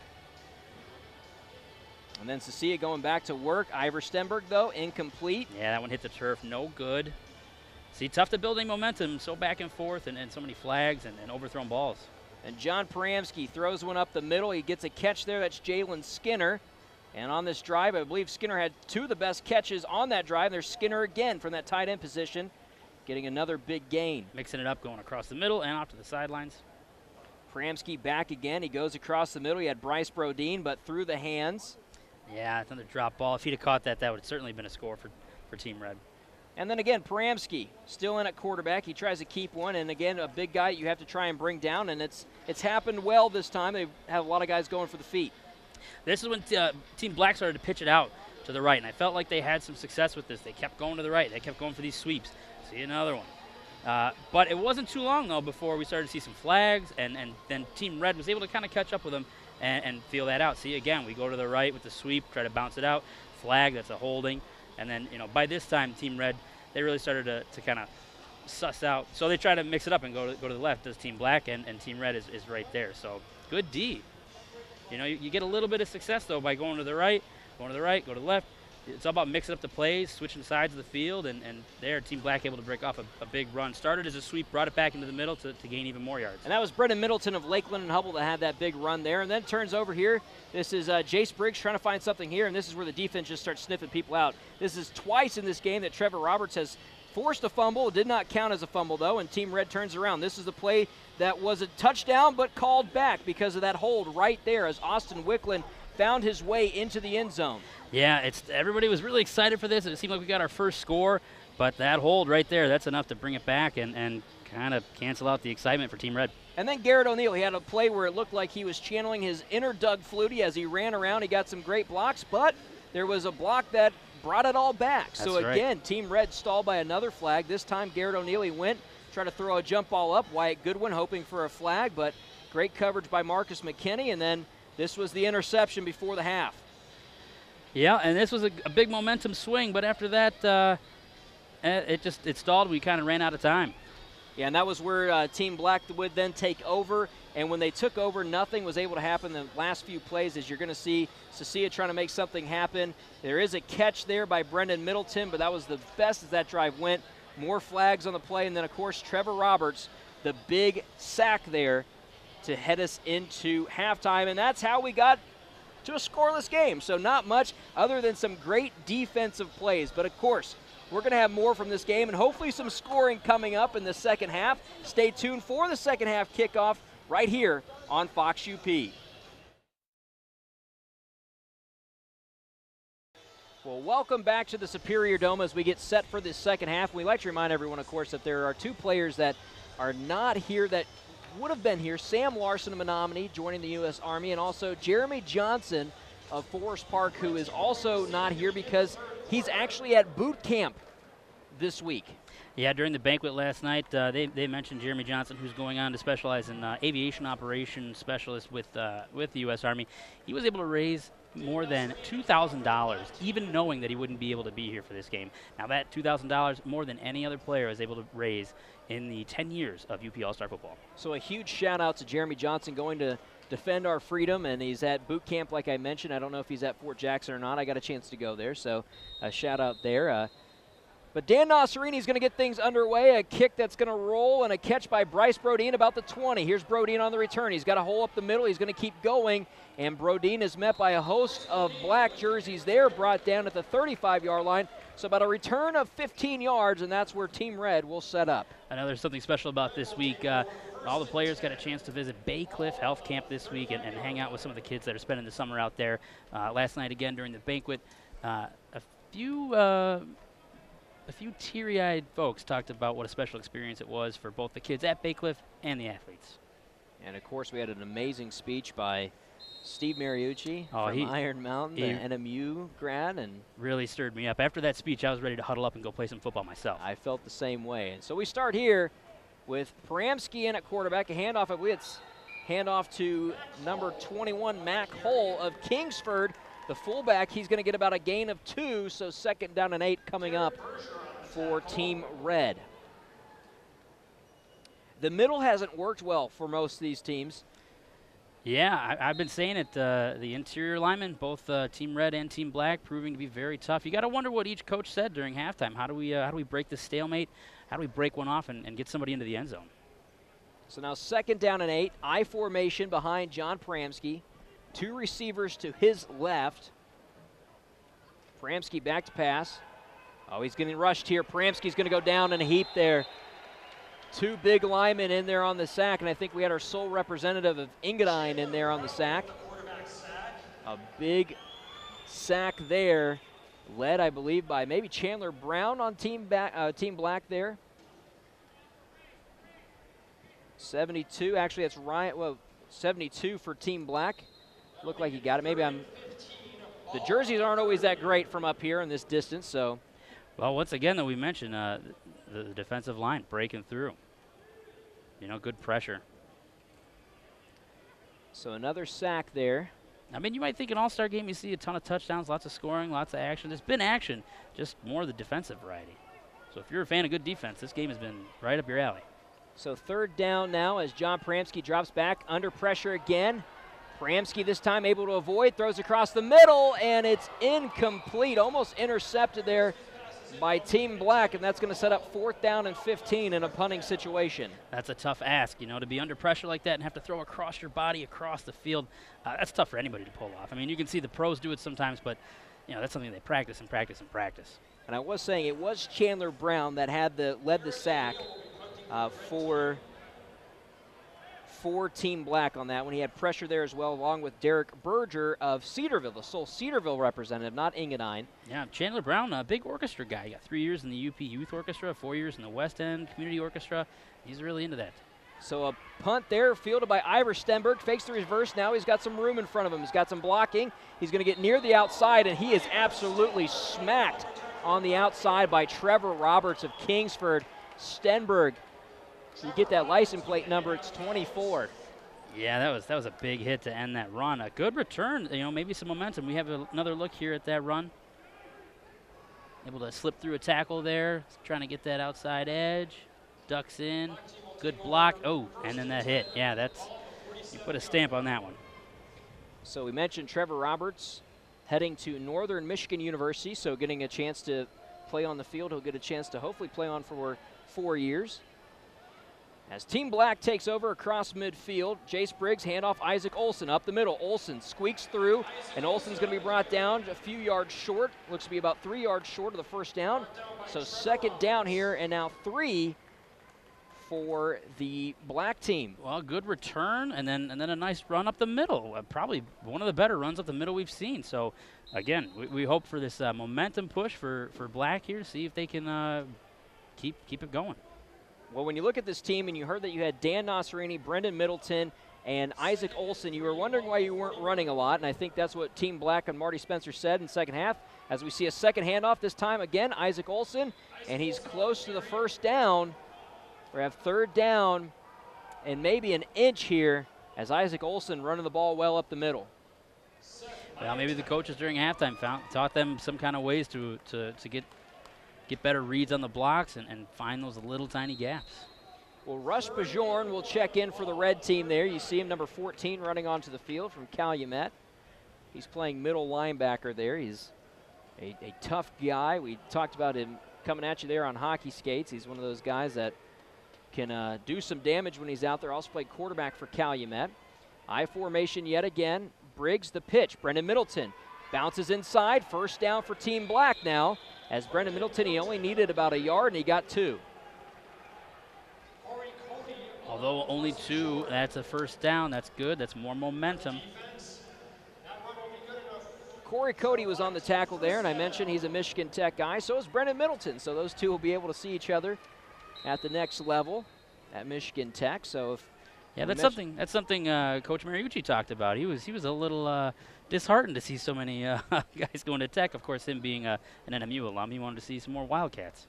That's right. Michigan Tech, of course, getting a lot of great UP talent this year. A class of 23 that they brought in, and I believe 6 or 7 of those were from the UP. So another handoff, this time Dan Nasserini up the middle. And now Team Black, I think they found a good mix here of getting outside, then coming back inside with your power horses here. And it's now 2nd down and 5. We got another look here. Let's pay close attention to the blocking to see what holes opened up here for Nasserini. One thing we have to mention, you see Coach Jeff Olson out there on the field, and I mentioned he's an assistant coach in this, but if you ever get a chance to stand on the sideline by Jeff Olson, you know how intense he is. Yeah, he is definitely an intense guy. Well, that's how you get that's how he gets the best out of his athletes. 5th time here at the All-Star game for Coach Jeff Olson. Getting to coach his son Isaac one last time on the football field. Handoff goes, this time Middleton. Great block there by Isaac Olson on Kingsford's Trevor Roberts. And now Middleton will squeak for about 2 more yards, so I think we'll see about 3rd and 2 coming up. So a gain of 3 there. Yeah, so 3rd and 2. You mentioned it, that mix between going outside and inside, you got to confuse them. Well, you have, I feel, two of the best power runners in the game in your backfield here in the UP, and a guy like Dan Nasserini and Isaac Olson. Then you got this very shifty back in Brendan Middleton. We talked about his all-purpose yards and what he did for Lakeland and Hubbell for the past 2 years on a team that's been 18-0 in the regular season. Yeah, Middleton also playing track and hockey, too. These multi-sport athletes, a lot of them on the field today. So Steve Ceccia of St. Ignace pitches to Dan Nasserini. Great block. Nasserini with power, and Dan Nasserini still on his feet. He's drugged down finally, but Dan Nasserini, a huge first down. He's brought down at the 9-yard line. Trevor Roberts making the saving tackle. And Trevor Roberts and Dan Nasserini were jawing a little bit there at the end, but you went on the right. That is Dan Nasserini there. There we go, that pitch out to the right. I think that's where the answer lies. Good blocks. He's able to slip and make his way through, folks. Got brought down a little hard there, but that's football. It's a contact sport. You know that. And I mentioned that was his statement this week when I asked what the transition is going to be like from going from a 8-man back to 11-man. He said, football's football. I'm just going to play. And that's one of the cool things about Dan Nasserini is he's a guy who was recruited well by Michigan Tech, and they're going to get a stud on the, I believe he's playing defensive side of the ball, so we'll see him more on defense. And believe me, he can hit. And you can see how he runs. He translates that over well to defense. Oh, so I'm sure. Inside the 10 now, a handoff goes to Middleton, and he's going to be stopped there by a host of red jerseys. Only about a gain of 1 there, so second down and goal for the black team. Of course, this is as close as any team has been to the end zone. You can almost smell it. You got to get that push. Got to get in that huddle, that very important huddle that Coach Mariucci talked about last night. Get fired up and get a good push off your line and get that ball in there.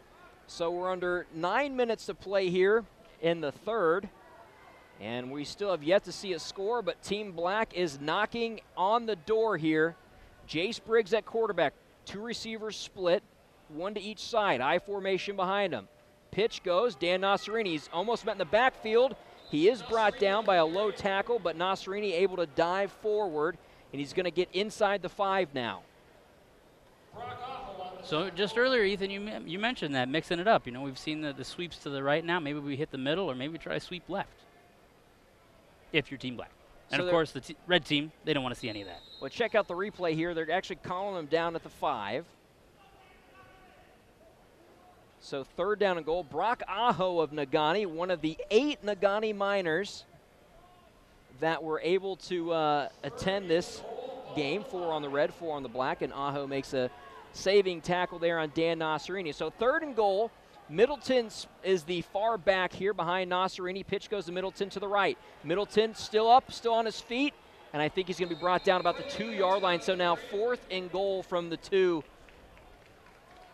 Crank up the Nos. Crank up the Nos. Yeah, that kid's a tough runner, man. You could always put Isaac Olson in the backfield. I think at this point you've seen so many runs go to the right side here this time around. We've seen so many handoffs go to the right. Mix it up, maybe go to the left with Nasserini. Well, really early in the game, they had a play where the black team, Team Black, they let the pressure come, and they just did a little bloop pass over that pressure to Nasserini. So I think they're trying to keep it going to the tight end side. We'll see here as we see Middleton and Nasserini in the backfield. Handoff goes to the right here. It's Nasserini. He's going to power forward, and a touchdown. Our first touchdown of the game is Dan Nasserini on a 2-yard score as Team Black has finally broke this scoreless game open. It's now 6-0 in favor of Team Black with 6:56 remaining here in the Here's a third. look at the score. Got some good blocks and just enough of a hole. He broke that plane. Ethan, you said it. Crank up the Nos.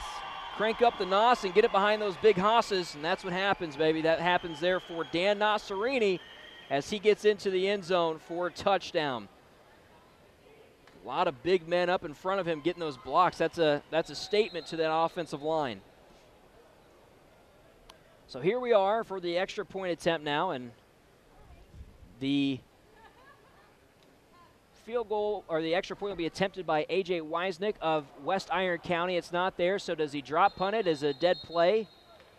And it's just called no good. So the extra point try, unable to be brought in, and that makes it 6-0 in favor of Team Black. We're going to take our first break after a score. That's exciting here as we have Team Black up 6-0 on Fox UP. Welcome back to the Superior Dome here for the UP High School Football All-Star Game as Team Black has just made it on the board. They're up 6-0. Dan Nasserini doing the kickoff duties here. It'll be fielded, I believe, by Garrett O'Neill in the back here. Maybe that's not Garrett O'Neill. It looked like a North Dickinson helmet. Again, a lot of these teams, though, wear their other teammates' logos on their helmet. So I think that might have been Bryce Brodeen that actually got it. A lot of these players, too, no stranger to playing offense, defense, special teams, a little bit of everything. So Team Black able to put together a nice drive, good sustained, kind of ground and pound efforts all the way into the end zone for the score, and they don't capitalize on the extra point, but still up 6-0. So now Garrett O'Neill in at quarterback. It wasn't O'Neill on the return. Bryce Brodeen having a check in here. You're going to see him come in on the corner of your screen here. There he is.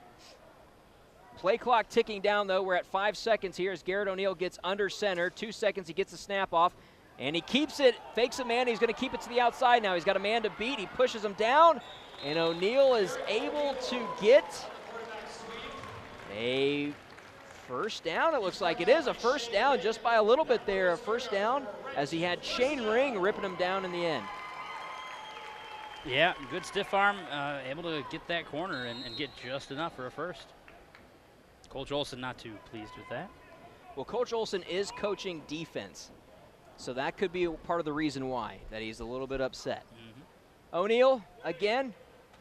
Nope, a good fake. It goes to the outside. Looks like it was Bryce Brodeen on the run. A great fake there to keep that one. Chandler Brown, though, he was going to make sure that the quarterback went down. He stayed with Garrett O'Neill on the outside. But that time it was Bryce Brodeen on the run. A gain of, actually, no gain. That brings up second down and 10 from the 42-yard line for Team Red. All on the 42-yard line.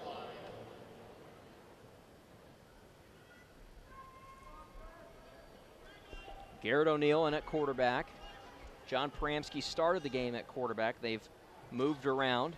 2 running backs behind him is Hull and Brodeen. He looks Brodeen first. Brodeen now on the catch, this time making up for the drop, and now Brodeen down the sideline, cut back to open field. 2 men to beat. He lowers the shoulder. He's down at the 20-yard line. A huge pickup for Bryce Brodeen. A big gain and a first down. Well, team spent the whole first half kind of feeling each other out. I think now we see another look at this here. Just out in the open field, running, slipping by folks. Play was good enough for a first Cuts down. back. Definitely a first down. Good running. A gain of 38 for Bryce Brodeen and company. And he's going to get a little bit of a breather here now. And Bryce Brodeen, remember, he had that wide open pass that he slipped right through his fingertips early on in this game, and now he makes up for it by catching that one and getting down the sideline and then cutting it back in well. So Garrett O'Neill, I formation behind him. Mac Hull, the fullback there. Actually, okay, splitting the backs over now. And the play clock is dead. So a delay, timeout called. So a timeout called just in time as the clock was running down. And hey, it's 6-0 in favor of Team Black, Team Red threatening. It's the best football players in the UP on Fox UP.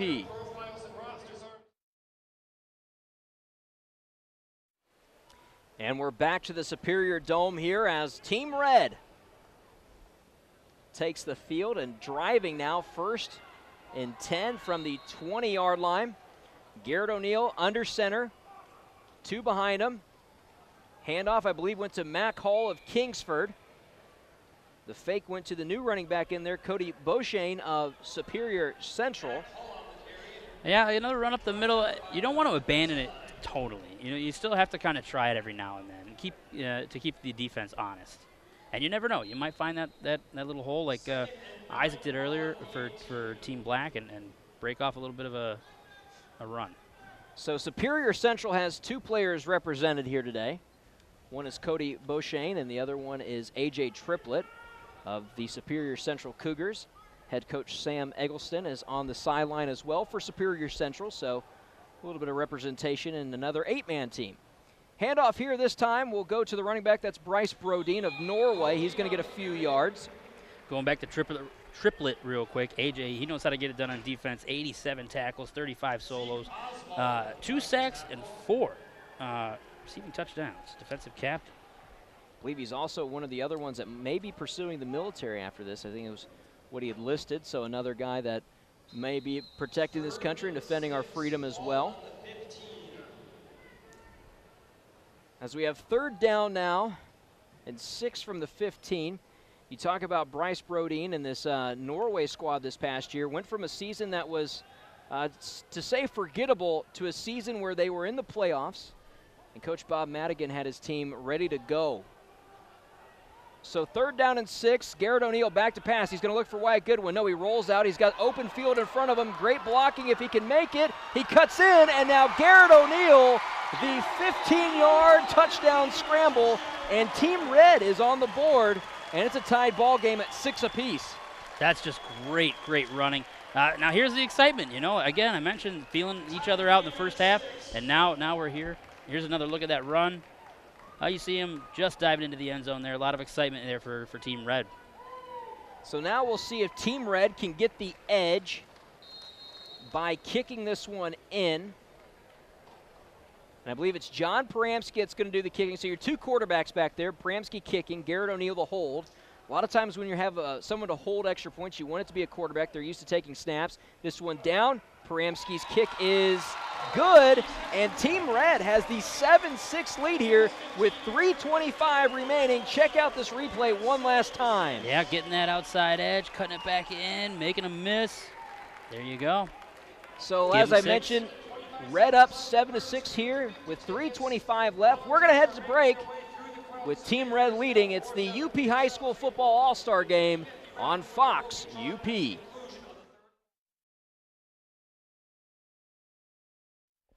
And we're back to the Superior Dome here in Marquette, Michigan on the banks of Lake Superior, the beautiful Lake Superior. We can't see outside. It's a little overcasted outside, but still, when you're by Lake Superior, I don't think you have really too much to complain about. Garrett O'Neal makes it a 7-6 game right before the break there.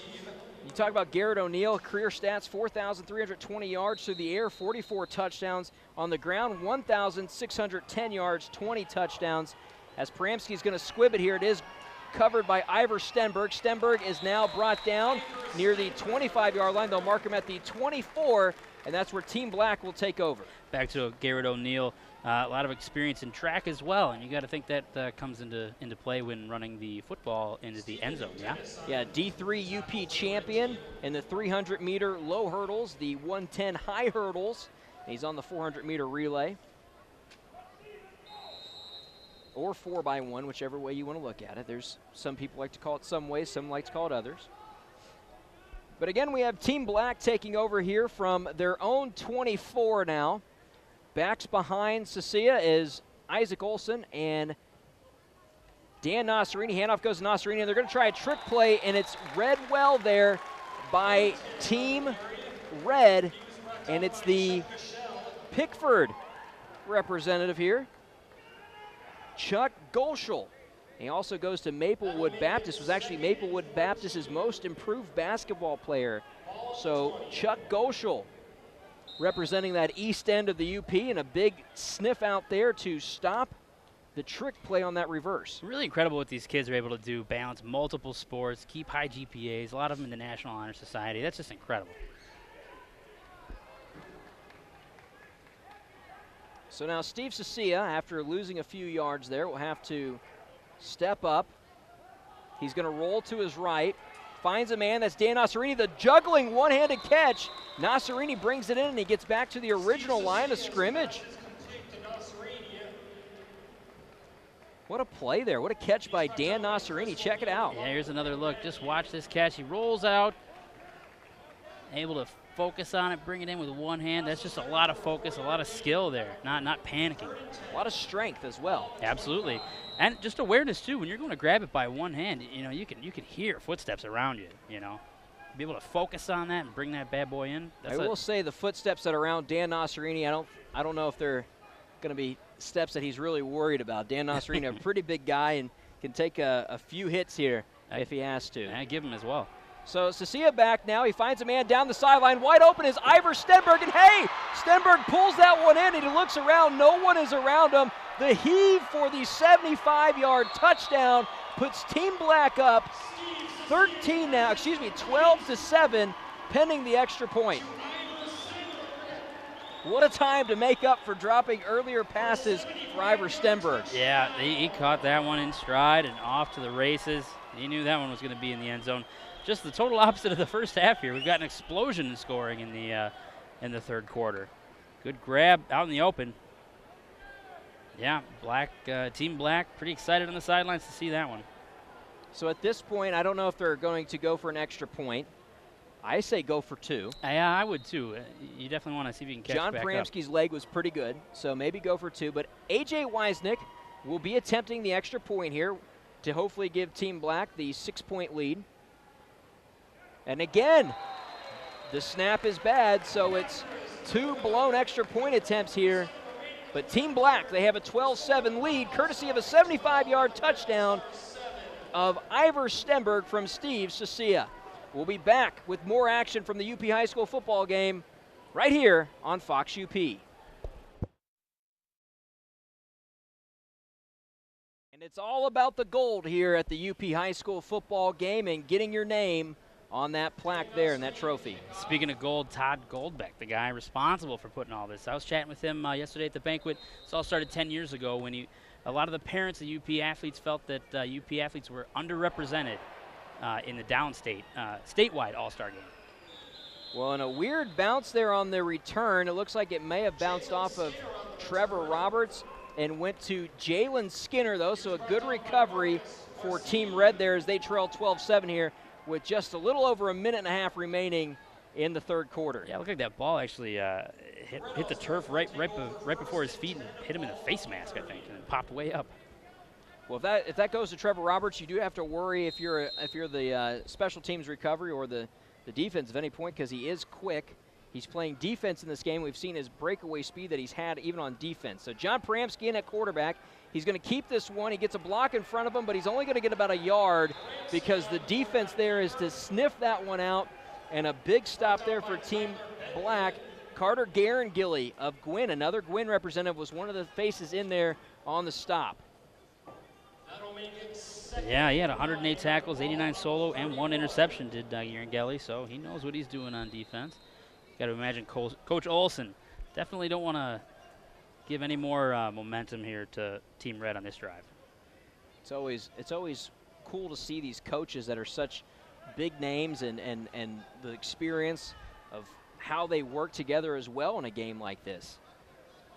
So John Pramsky back to pass again. He looks like he's looking at Wyatt Goodwin the whole time. Goodwin never sees his quarterback looking for him. So now directing traffic, and he's got a man across the middle, but skips it across the turf. I believe that was intended for his receiver, Jalen Skinner, out of Gwynn, but the ball skips to him.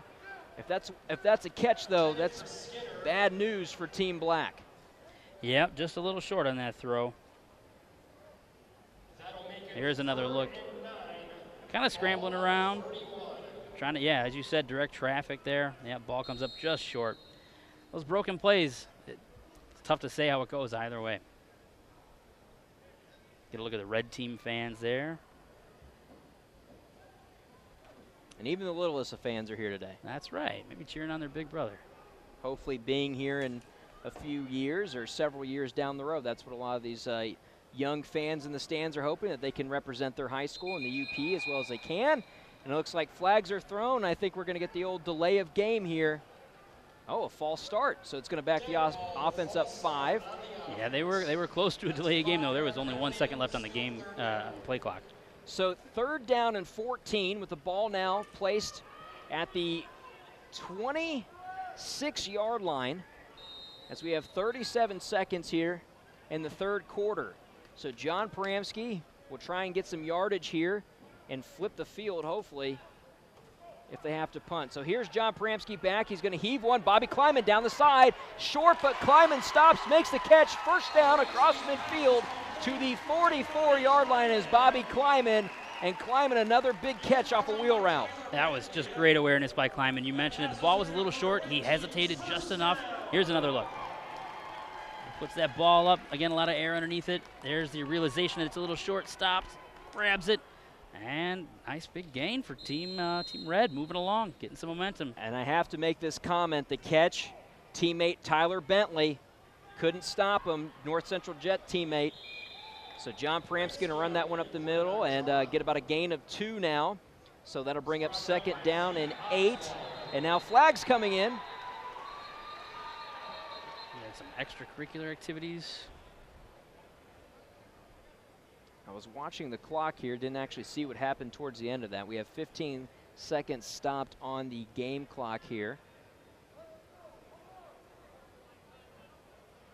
So unsportsmanlike conduct on Team Red. Yeah, that's not what you want to see, especially after a big gain like that. And coaches now on the field trying to figure out what happened. We talked about Team Red's coaching staff. It's 3 Kangases. Got 2 coaches from Lakeland and Hubbell on there, a coach from Newberry, and I know I'm probably leaving some coaches out here, but a pretty good crop of coaches as well. Jim Bellick from Kearney NATO in his first All-Star game because he brought back a football program this year to Kearney NATO, so a big shout out to Coach Jim Bellick and getting Kearney NATO back in. It's 8-man football. Yeah, we like to see that. We like to see these teams thrive. You have, of course, Todd Kangas, Guard Kangas, Cody Kangas, and then you'll have Ken Klein, Leon Sutherland, Pete Paramsky, and Sam Eagleson out there. So now handoff goes to Rapid River's Austin Wicklund, but he's met quickly in the backfield by Zeke Oswald of Bark River Harris, and that's going to take us to the end of the 3rd quarter as Team Black leads Team Red 12-7. It's the best football players in the Upper Peninsula right here on Fox UP.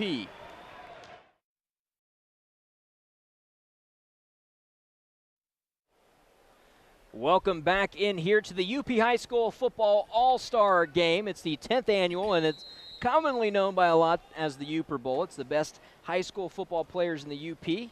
As we see one of those, Paramsky gives to his running back, and then throw back to Paramsky, no good, and now another flag on the play. And if this is on Team Red, I said country mile earlier, and this might be at least an acre of footage or of yards that you have to make up here. Yeah, I don't know what comes after a country mile. This is going to be a long one if it's against Red. You can start hearing some of the chirping from, of course, the families in attendance. It is against Team Black, though. So roughing the passer on the defense will now be a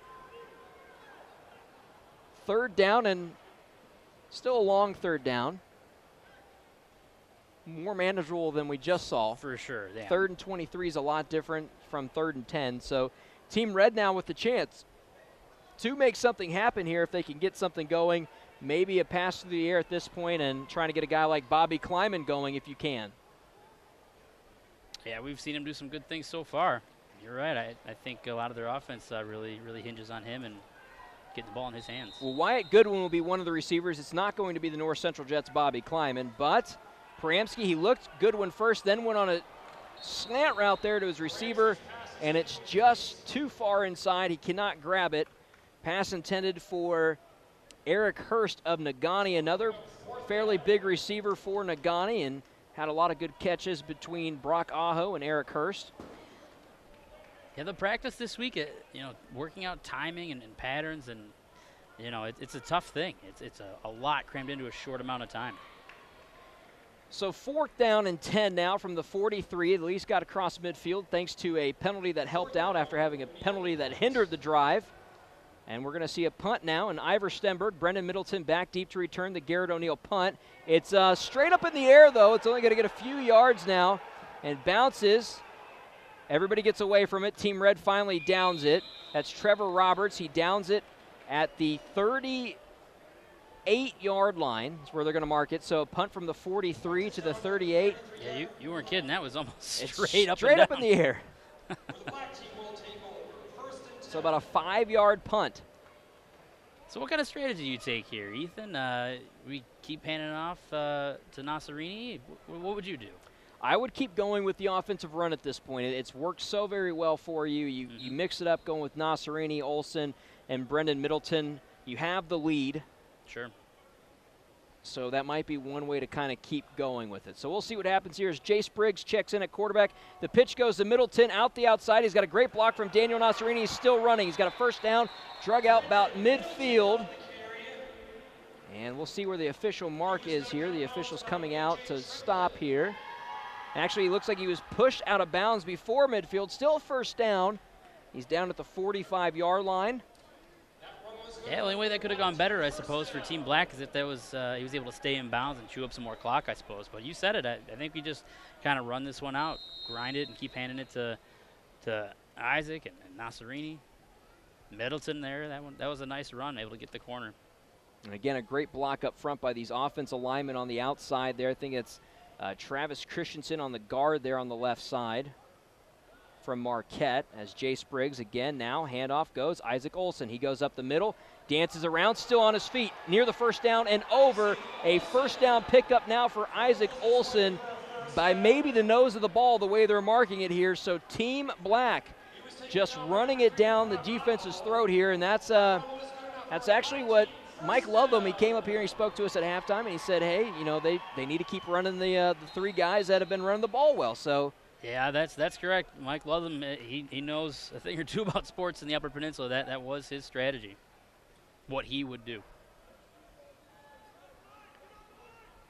So now 1st and 10 from the 45 as Jase Briggs has two backs behind of him. Handoff goes. Middleton has got blocks in front of him, finds the hole, still on his feet. And he's going to be pushed out of bounds after a gain of about 7. So we should see 2nd down and 3 coming up. We'll get actually about 2nd and 4 now. So a gain of about 6 there. Ball now at the 39-yard line. Ethan, both you and I have experience playing football in high school. My coach was often fond of saying, I'll take 4 yards every down, 5 yards every down. Yeah, you'd rather have a second and short if you can make it happen. You'd rather have a 3rd and very short and a 4th and inches if you have to go on 4th. So that is one thing that coaches will like if you get a running back that can pick up 5 or 6 every time. So Jase Briggs still in at quarterback. He's got a receiver to his right, Nasserini behind him. Handoff goes to Isaac Olson. Olson this time met in the backfield. Great read by Team Red, but Olson still trying to stay on his feet. He's not one of those guys that likes to go down easily. Brought down by Dante Thurston, whose cheering section I think is like right in front of us here from West Iron County. So that's going to bring up 3rd down and 5 now for Team Black.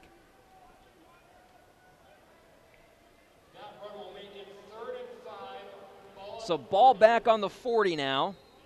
We'll see the strategy here if Jase Briggs decides to throw it or not, and if that's the call from Coach Marty Spencer. He's got 2 receivers that are going to be to his right now. He's got a tight end, I believe, on the backside left. I formation, pitch goes, Nasserini. He's got Olson blocked for him. Olson with a big pickup on the block, and Dan Nasserini, they mark him short, it looks like, of the first down marker. But Dan Nasserini, I think he got that one.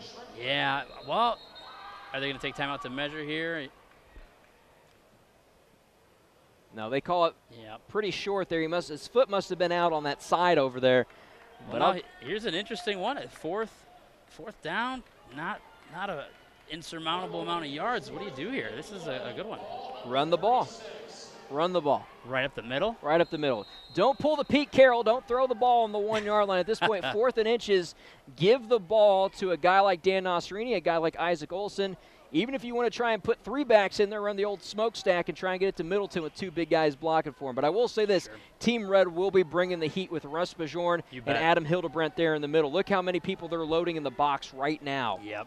Even the safety, Brock Aho, has stepped up on this one. Handoff, no, it's a keeper by Jase Briggs, and that's the old Tom Brady #1 up the middle there. Yeah, he got that easily.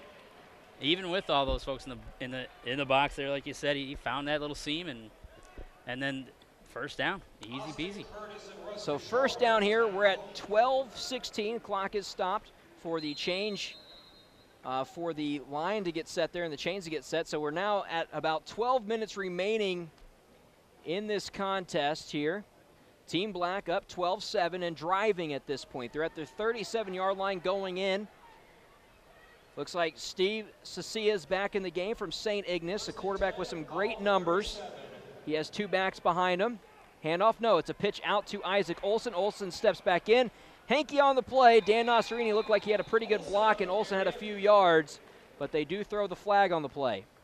Brought down by Jared Sawyers. Flag on the play. And it's a holding against the offense. Yep. Well, if you're Team Red, that's what you want. You definitely want to stifle them, slow them down, anything that can stop them. Maybe at this point, too, be looking to strip that ball loose, get a turnover. That can really switch things up for you. So first down, and a lot. That's what it looks like here from up top.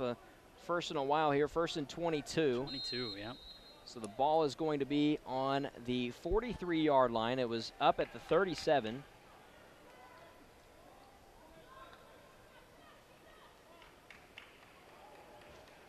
The play clock is counting down. We're under 10 seconds here as Cecilia and Nasserini check the play here. Middleton is in the backfield.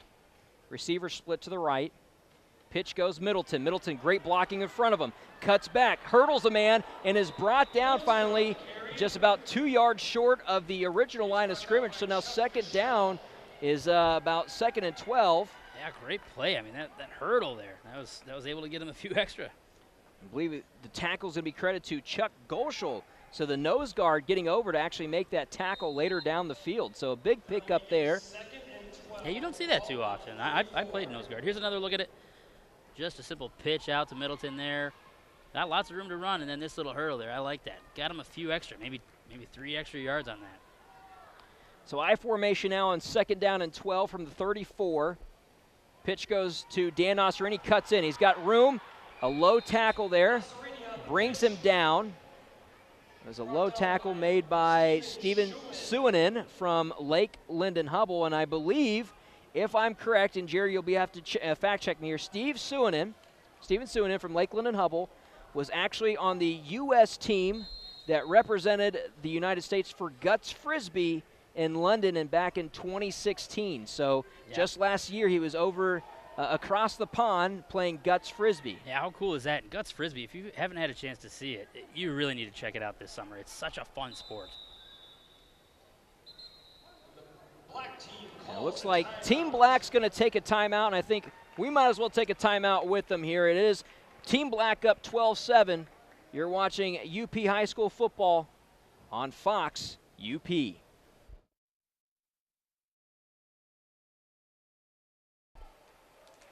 So while the skies might be a little gloomy outside of the Superior Dome, inside, as the joke always is, it's perfect conditions. That's right, and we got those bright lights shining.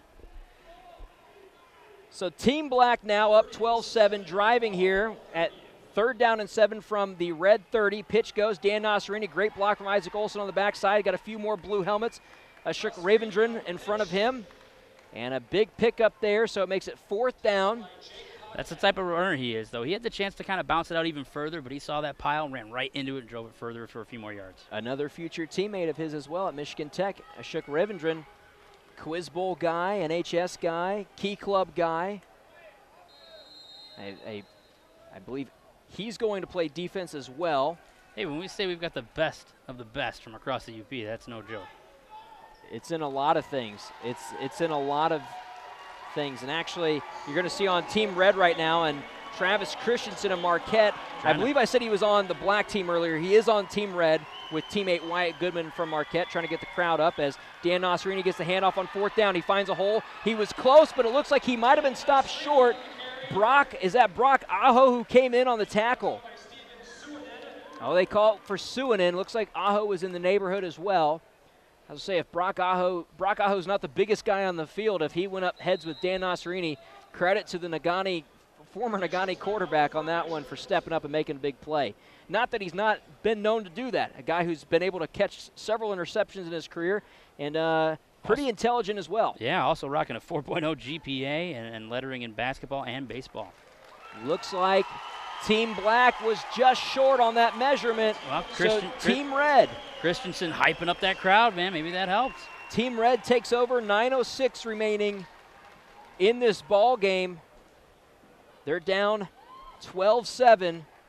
It looks like we'll see maybe a Garrett O'Neal in this game. He's led the drive that had the touchdown for Team Red, and he's going to run onto the field now.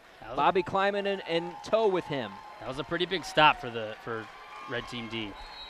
And now Team Red, you can hear the fans, a few of them in front of us, getting excited to see their team come out. As Garrett O'Neal has 2 receivers split for him. Bobby Kleiman down to his left. He looks at Kleiman. Kleiman, the little out route. Instead, he's going to go across the middle. A wide open receiver. It's caught with 2 hands down. Running down the side, I believe that's Justin Ball. And Ball is going to be down near the 20-yard line as Bobby Kleiman comes up to help his teammate push forward. So a beautiful play there by Justin Ball. But a flag is down in between the 15 and 10-yard line, down about the 12. Roughing the passer against Team Black, so that's going to be declined. But check it out, wide open, Justin Ball. Huge, nothing but green in front of him. Yeah, that flag had me worried that play would be coming back. So Justin Ball was one of the players. Now, and listen to this, Justin Ball last weekend was at the UP basketball all-star game. So Justin Ball coming out. What about this, though? A.J. Weisnick and Bobby Kleiman on 2 different teams here. But both of them, for the past 3 weeks, have been in 3 different all-star games now. The Border Bash against the Northern Wisconsin schools, the UP All-Star basketball game, and now UP All-Star football. But Justin Ball. It's just a testament to some of the incredible athletic talent we have here in the UP. And that's why this UP All-Star football game got started. A lot of Upper Michigan residents felt slighted, by the statewide All-Star game. Felt there weren't enough athletes from up here. We do have one representative in the, I believe, in the Michigan high school football all-star game. That's Tanner Mathias, who actually went to Menominee, and he's going to be going to Western Michigan. And it looks like that roughing the passer might be added on at the end of that play there, unless there was another flag that was thrown that I missed. But Justin Ball from Norway High School with the big catch, completely flips the field there. And now Team Red's driving. O'Neal, handoff. He gives to Bryce Brodeen, but Brodeen fumbles, and he's able to fall back on it. So Bryce Brodeen will lose a few yards there as he fumbles, but is able to stick his arm out and recover. Yeah, if you fumble the ball like that, best case scenario is you're able to get it back yourself. That's exactly what happened there. You got to remember, a lot of these games that these young men are used to playing are normally in the snow. Yeah. Are normally in colder conditions. It's fairly warm here. Wait, it's June. There's no snow in June. During football season, these young men are used to bundling up or playing in colder conditions. This is actually very warm inside the Superior Dome. Some of these guys might have to worry about getting some sweat off of them. Garrett O'Neal now, 2nd and 15 from the 15. Looks back. He has his man, Austin Wicklund. Wicklund is down because you cannot get up from the ground after making it if your knees are down. So that is a high school rule. Of course, in the pros, you're able to get up as long as you are not touched down. Yep. But in high school football, you are down there. So no gain there. 3rd and 15 now. From the 15, still a chance for a first down, but you have to get on the inch to get a first down. Yeah. Yeah, so at that point, probably just take a stab towards the end zone.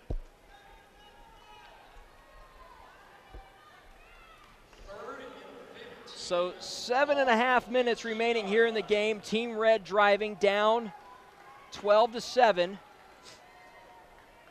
3rd and 15 now for Team Red. Garrett O'Neal still in at quarterback. Sends a man over. That's Skinner.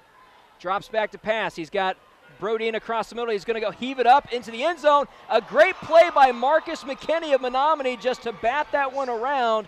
And that's going to bring up 4th down. Marcus McKinney, another guy who was at that all-star basketball game just last weekend. Yeah, tons of accolades for him. All GNC basketball first team captain, all UP Class ABC second team. Coaches 8th grade boys basketball. Here's a look at that. Yeah, really in danger of being picked off there. But incomplete nonetheless. You got to give credit to Marcus McKinney as well on the jump there, just timing it perfectly to get up and get at the highest point as possible. That could have been an interception. We could be talking about Team Black driving again with those impressive running backs that they have. Sure. Yep, that was quite the elevation. So 4th and 15. Everyone's spread out. Garrett O'Neal back. The rush is on. He gives to Wyatt Goodwin, but Aaron Bolo tips it. Wyatt Goodwin catches it, and that's a touchdown for Team Red. What concentration by Wyatt Goodwin to catch that ball on the Aaron Bolo tip. Wow, what a great play.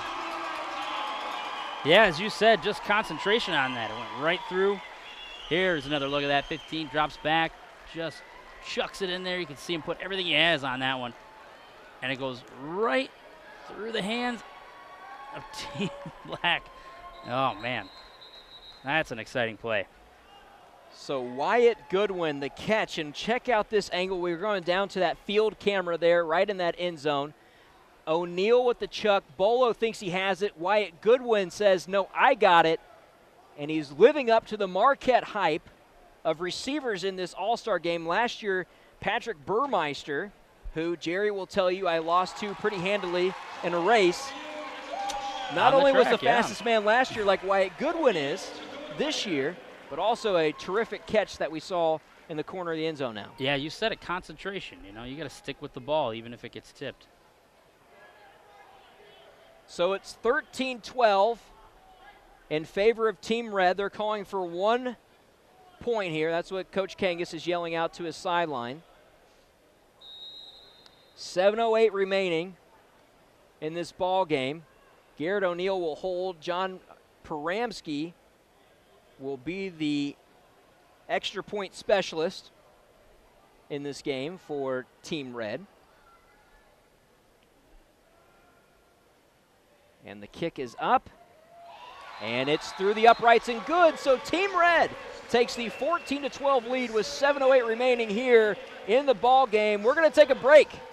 It's got close. We've seen scoring thus far, so when we come back, we'll see hopefully some great drives to follow this up. You're watching the best high school football players in the Upper Peninsula right here on Fox UP.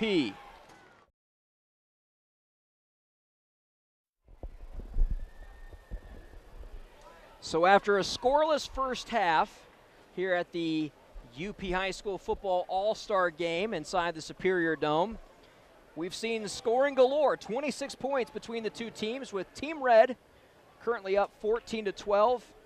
Yeah, it's still pretty evenly matched, though. They're trading punches here.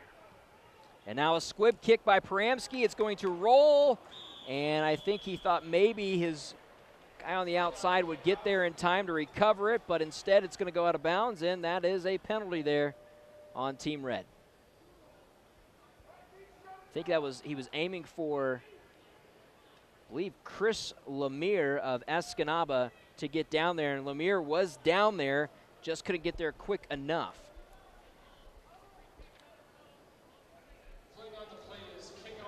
Yep, kick out of bounds. There it is. So ball spot at the 35 for Team Black, and I know Jerry's looking for some stuff on Chris Lemire, and you want to know this guy, I think he could be governor of Michigan one day. He's heading down to Michigan State. Yes, indeed. Business Professionals of America, two-time Mikey D. Character Award, second team all-conference, all-state, Leadership Council, does hockey, golf, and tennis.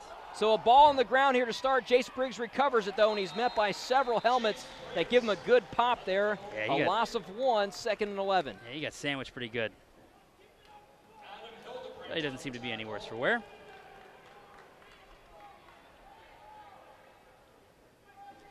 So now the clock, I mean, it's 6 minutes. It's still winding down. You want to drive down and get that last score, right?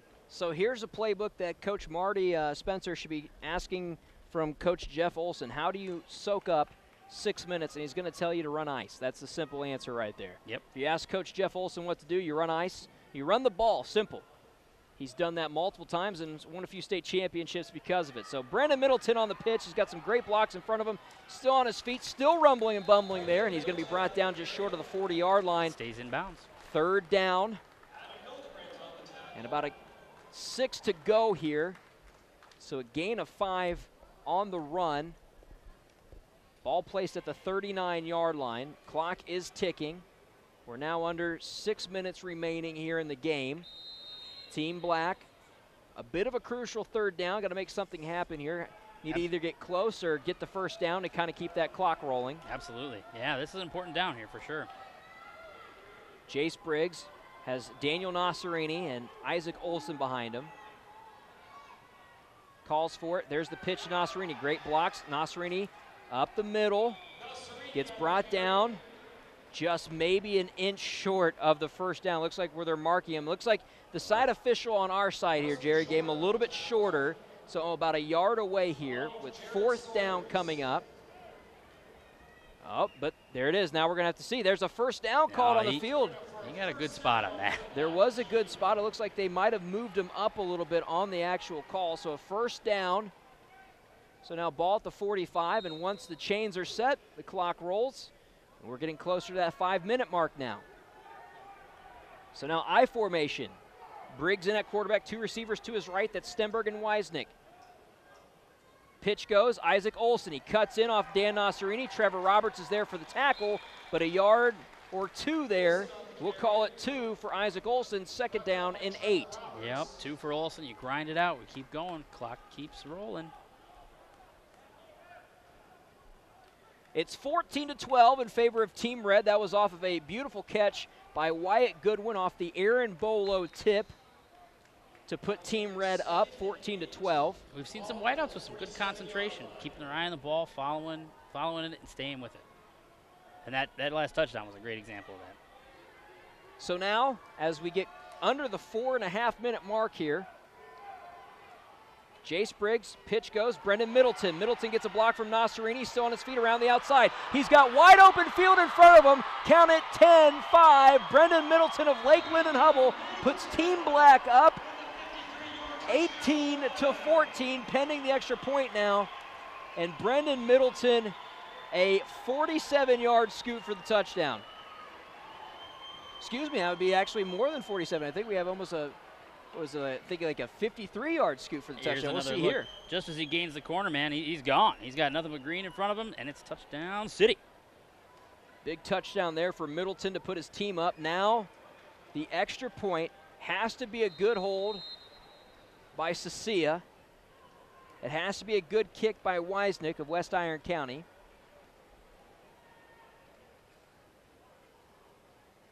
This time, good catch. Holds down, kicks good. So A.J. Weisnick puts Team Black up 19-14 as we have 4:12 remaining in this ball game, and it's just heated up right here on Fox UP. And we're back here for the UP High School Football All-Star Game as Team Black just regained the lead. So we mentioned it was a scoreless first and then a scoring explosion here in the second half as Dan Nasserini tees up and will kick off for Team Black. This one's going to go deep, and it looks like it's bounced off Trevor Roberts. He's able to corral it, though, and he's got some room in front of him. Open field tackle, though, a good stop there by Mitchell Peterson of St. Ignace. So Trevor Roberts thought he had some wide open room, and the 100-meter dash specialist could have been gone had he have broke to that outside. Yeah, brought down just by the shoestrings, as they say. So earlier I was talking about kind of winding down the clock, trying to chew up some time, but, another option is you could always just go down and score again. That is true. You could have a chance where you could just try and turn this into a shootout even more so late. Yeah, as Garrett O'Neill stays in at quarterback now, keeps the handoff, but almost tackled in the backfield, and eventually is brought down for a loss of 1. Neil Violetta gets the tackle there. Michael Pizziola of Nagani, a fellow Nagani minor with Neil Violetta. Those two actually will get the tackle made. Violetta, normally playing running back, racked up 1,115 yards, 14 touchdowns, and he also coaches flag football. So now Garrett O'Neill, after a loss of 1, has to go to the air, and he's going to look for his man, Wyatt Goodwin. No, goes across the middle. Bryce Brodeen, wide open. Actually give that Justin Ball wide open, and Justin Ball again puts the dagger in the defense there as he gets wide open across midfield, and he's going to be brought down on the other side at the 44. Another big play. Here's a look at it. Rolling out. Looking for Justin again. There he is. Hits him right in stride. Able to cross midfield. Big play. Both teams just trading punches here. So 3:20 remaining in this ball game as Garrett O'Neill yelling out a change maybe to the play as he has Bobby Kleiman in the backfield with him.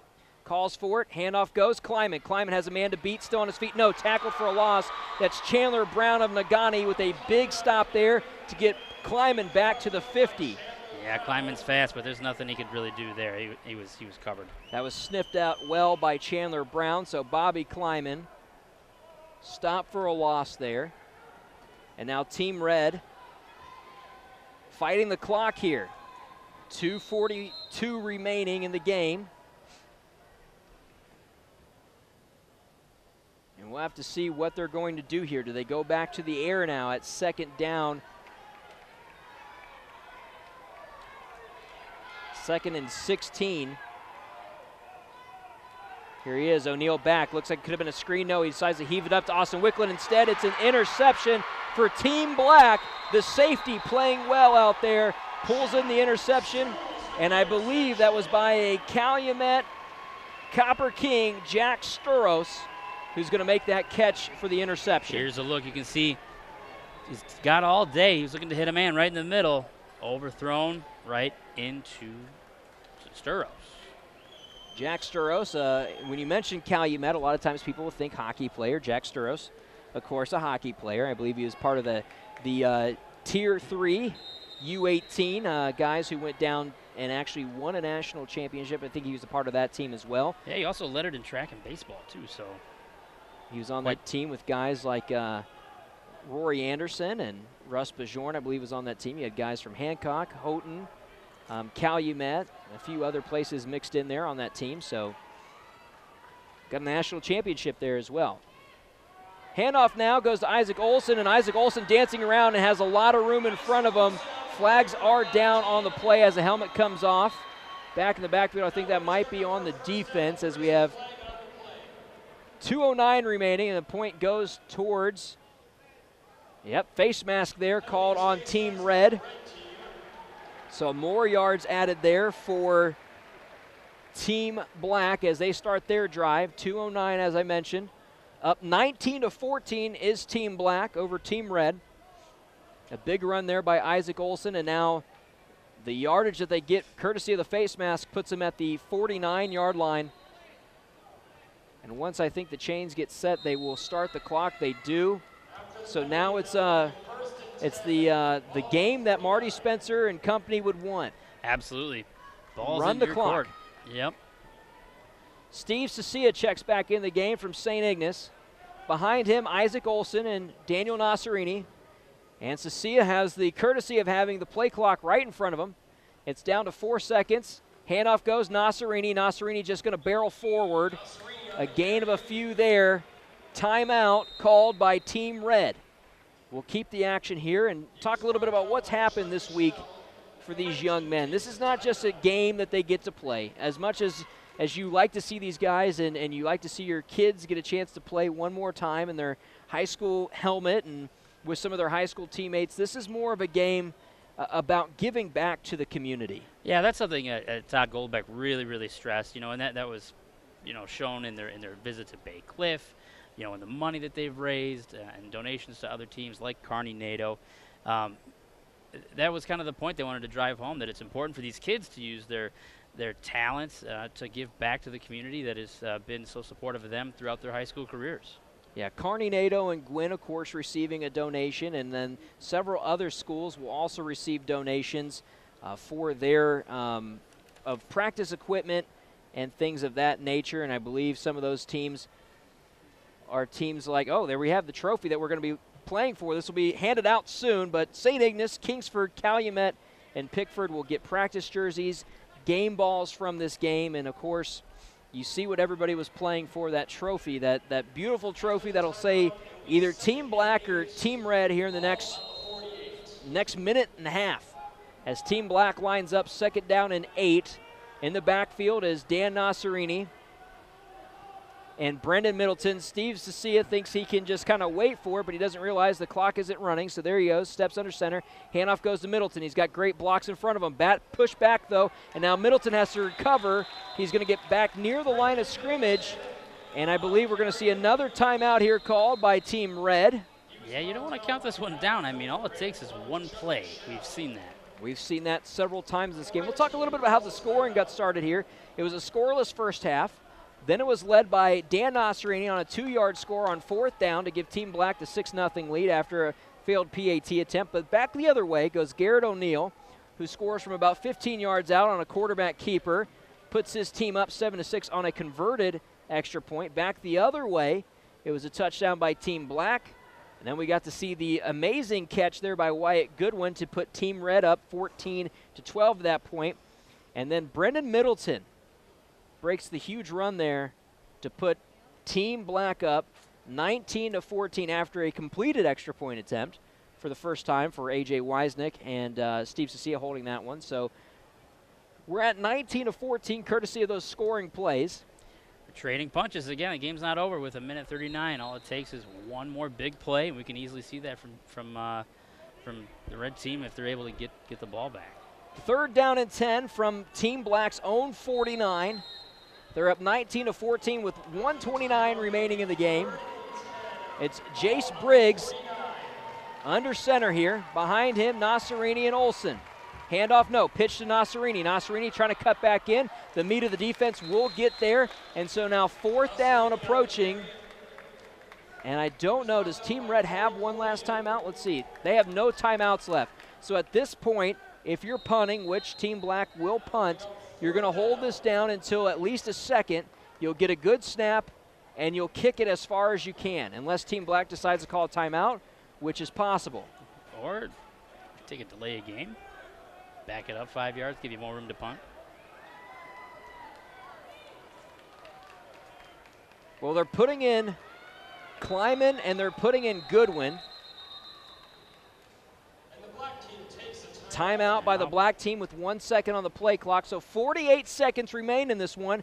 And so what turned from a 0-0 game, a scoreless game in the first half where people were wondering what's going to happen. We had a scoring explosion in the second half, and now we're 48 seconds away from handing out that beautiful trophy down there on the sideline, and we don't know who it's going to go to at this point. Yeah, not really. I mentioned the draft and how that created an even playing field, and I think it took the whole first half for both teams to feel each other out and see what they could get away with.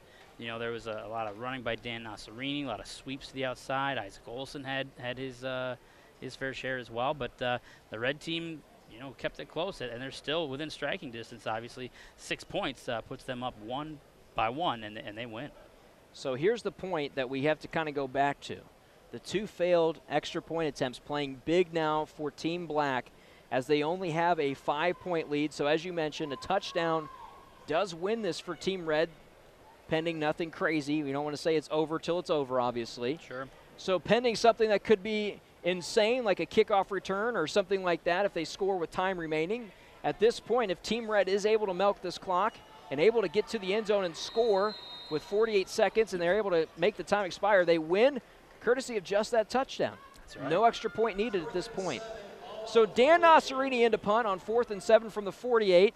Nothing crazy, a blocked punt, and it's going to be recovered by the red team.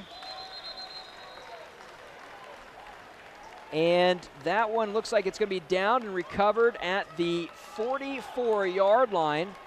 And they got 41 seconds to go in the opposite direction. Some coaches on the field right now. I don't know if they're happy about that. I know there hadn't been many rushes on punts. Yeah, no. So I wonder if that one's considered because it was a block or if they consider it because Nasserini stepped up into it. But either way, 41 seconds. Ball at the 39-yard line for Team Red. Garrett O'Neal on at quarterback. Bobby Klein to his left. Wyatt Goodwin split out to his left. O'Neal takes a snap, drops back, looks to his left, rolls around. He's got defense on him. He's guard, and he's thrown down in the backfield for a sack. That is a huge sack. Chandler Brown of Nagani with a huge sack on first down, puts this one back down at the 21-yard line. Check out the replay here. 21 seconds remaining as Garrett O'Neal getting to the line. Chandler Brown just a beautiful job. Now confusion as the 2 receivers try to get split and get set. 10 seconds. Handoff goes to Klein. Reverse goes to Goodwin. Reverse back to O'Neal. O'Neal looking for something. Across the middle is Klein. Klein drops it with 3 seconds remaining in the ball game. You can hear the other side, the Team Black over there, their fans really stomping on the stands, making it real loud during the game. So at this point, you say 3rd and 25 with the ball placed at the 20-yard line. At this point, though, with 3 seconds left, it's 3rd and a touchdown. Yeah, it's Hail Mary time, really. This is where you get your best receivers out there and try and throw something up. Streak.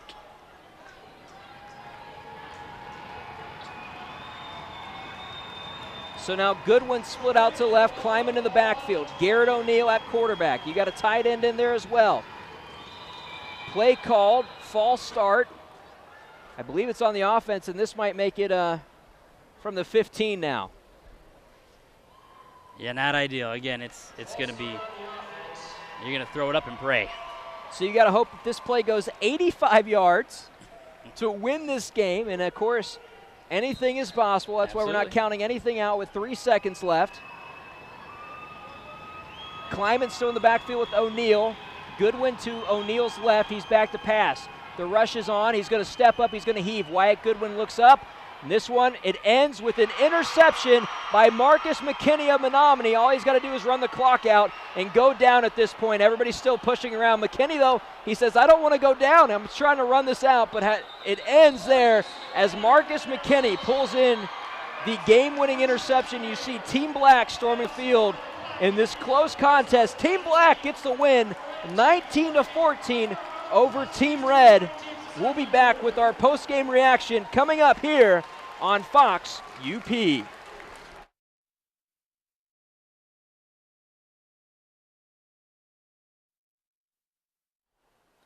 Well, after a scoreless first half, you never would have thought this game would come down to one final heave and an interception by Marcus McKinney of Menominee to give Team Black the 19-14 victory. And Jerry, I know this was your debut. Was this something that you would have ever have imagined you could have called your first time? No, it was pretty exciting. It was a lot of fun and interesting to see how, it started with that scoreless first half and both teams feeling each other out, and then just an explosion of scoring, both teams trading blows back and forth in the second half. Great effort from both teams. It was a good game. So let's check out the highlights here. We see this first pass. That's Bobby Klein. This is back from the first half. Kleiman pulling in this beautiful catch to put his team out. That was the first down of the game, I believe, even to set that one up. Good coverage, too. Back the other way, this is Jase Briggs from Team Black heaving one up. He finds his receiver. No, Ivor Stenberg was unable to bring it in.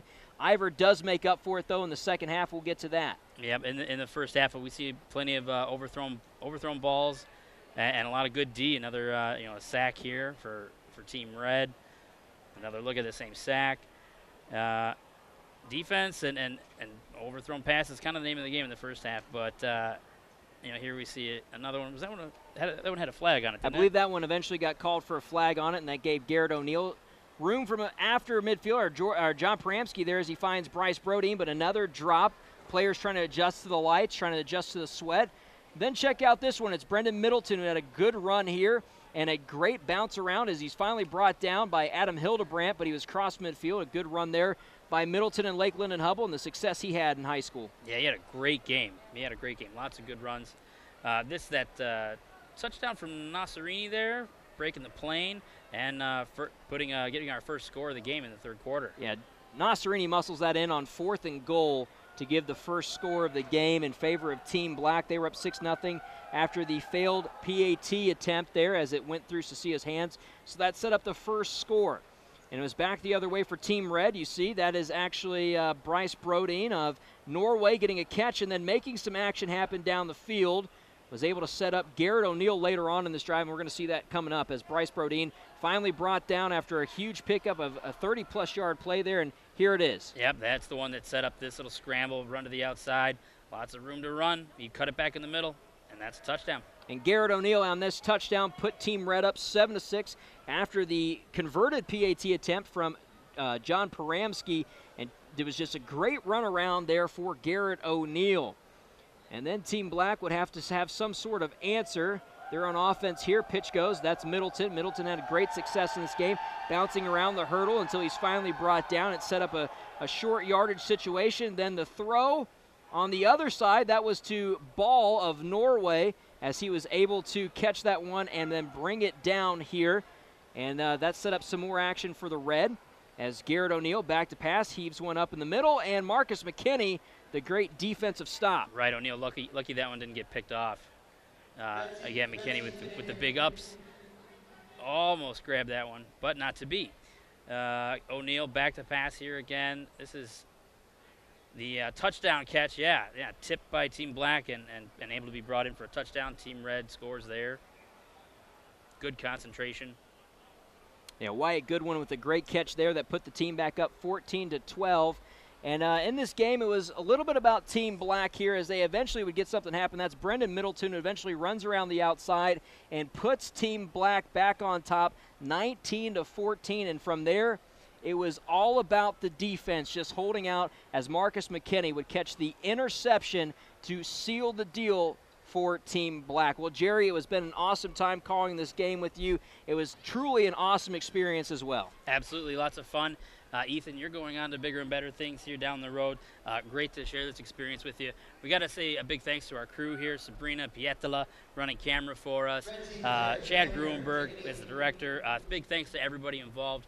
What an honor to be part of the 10th annual UP All-Star football game. It absolutely was. It was a great week, and a lot of success went down this week. So from behalf of everybody here from TV6 and Fox UP, I'm Ethan Schmidt and Jerry Tudor. Thank you so much for watching. Good night.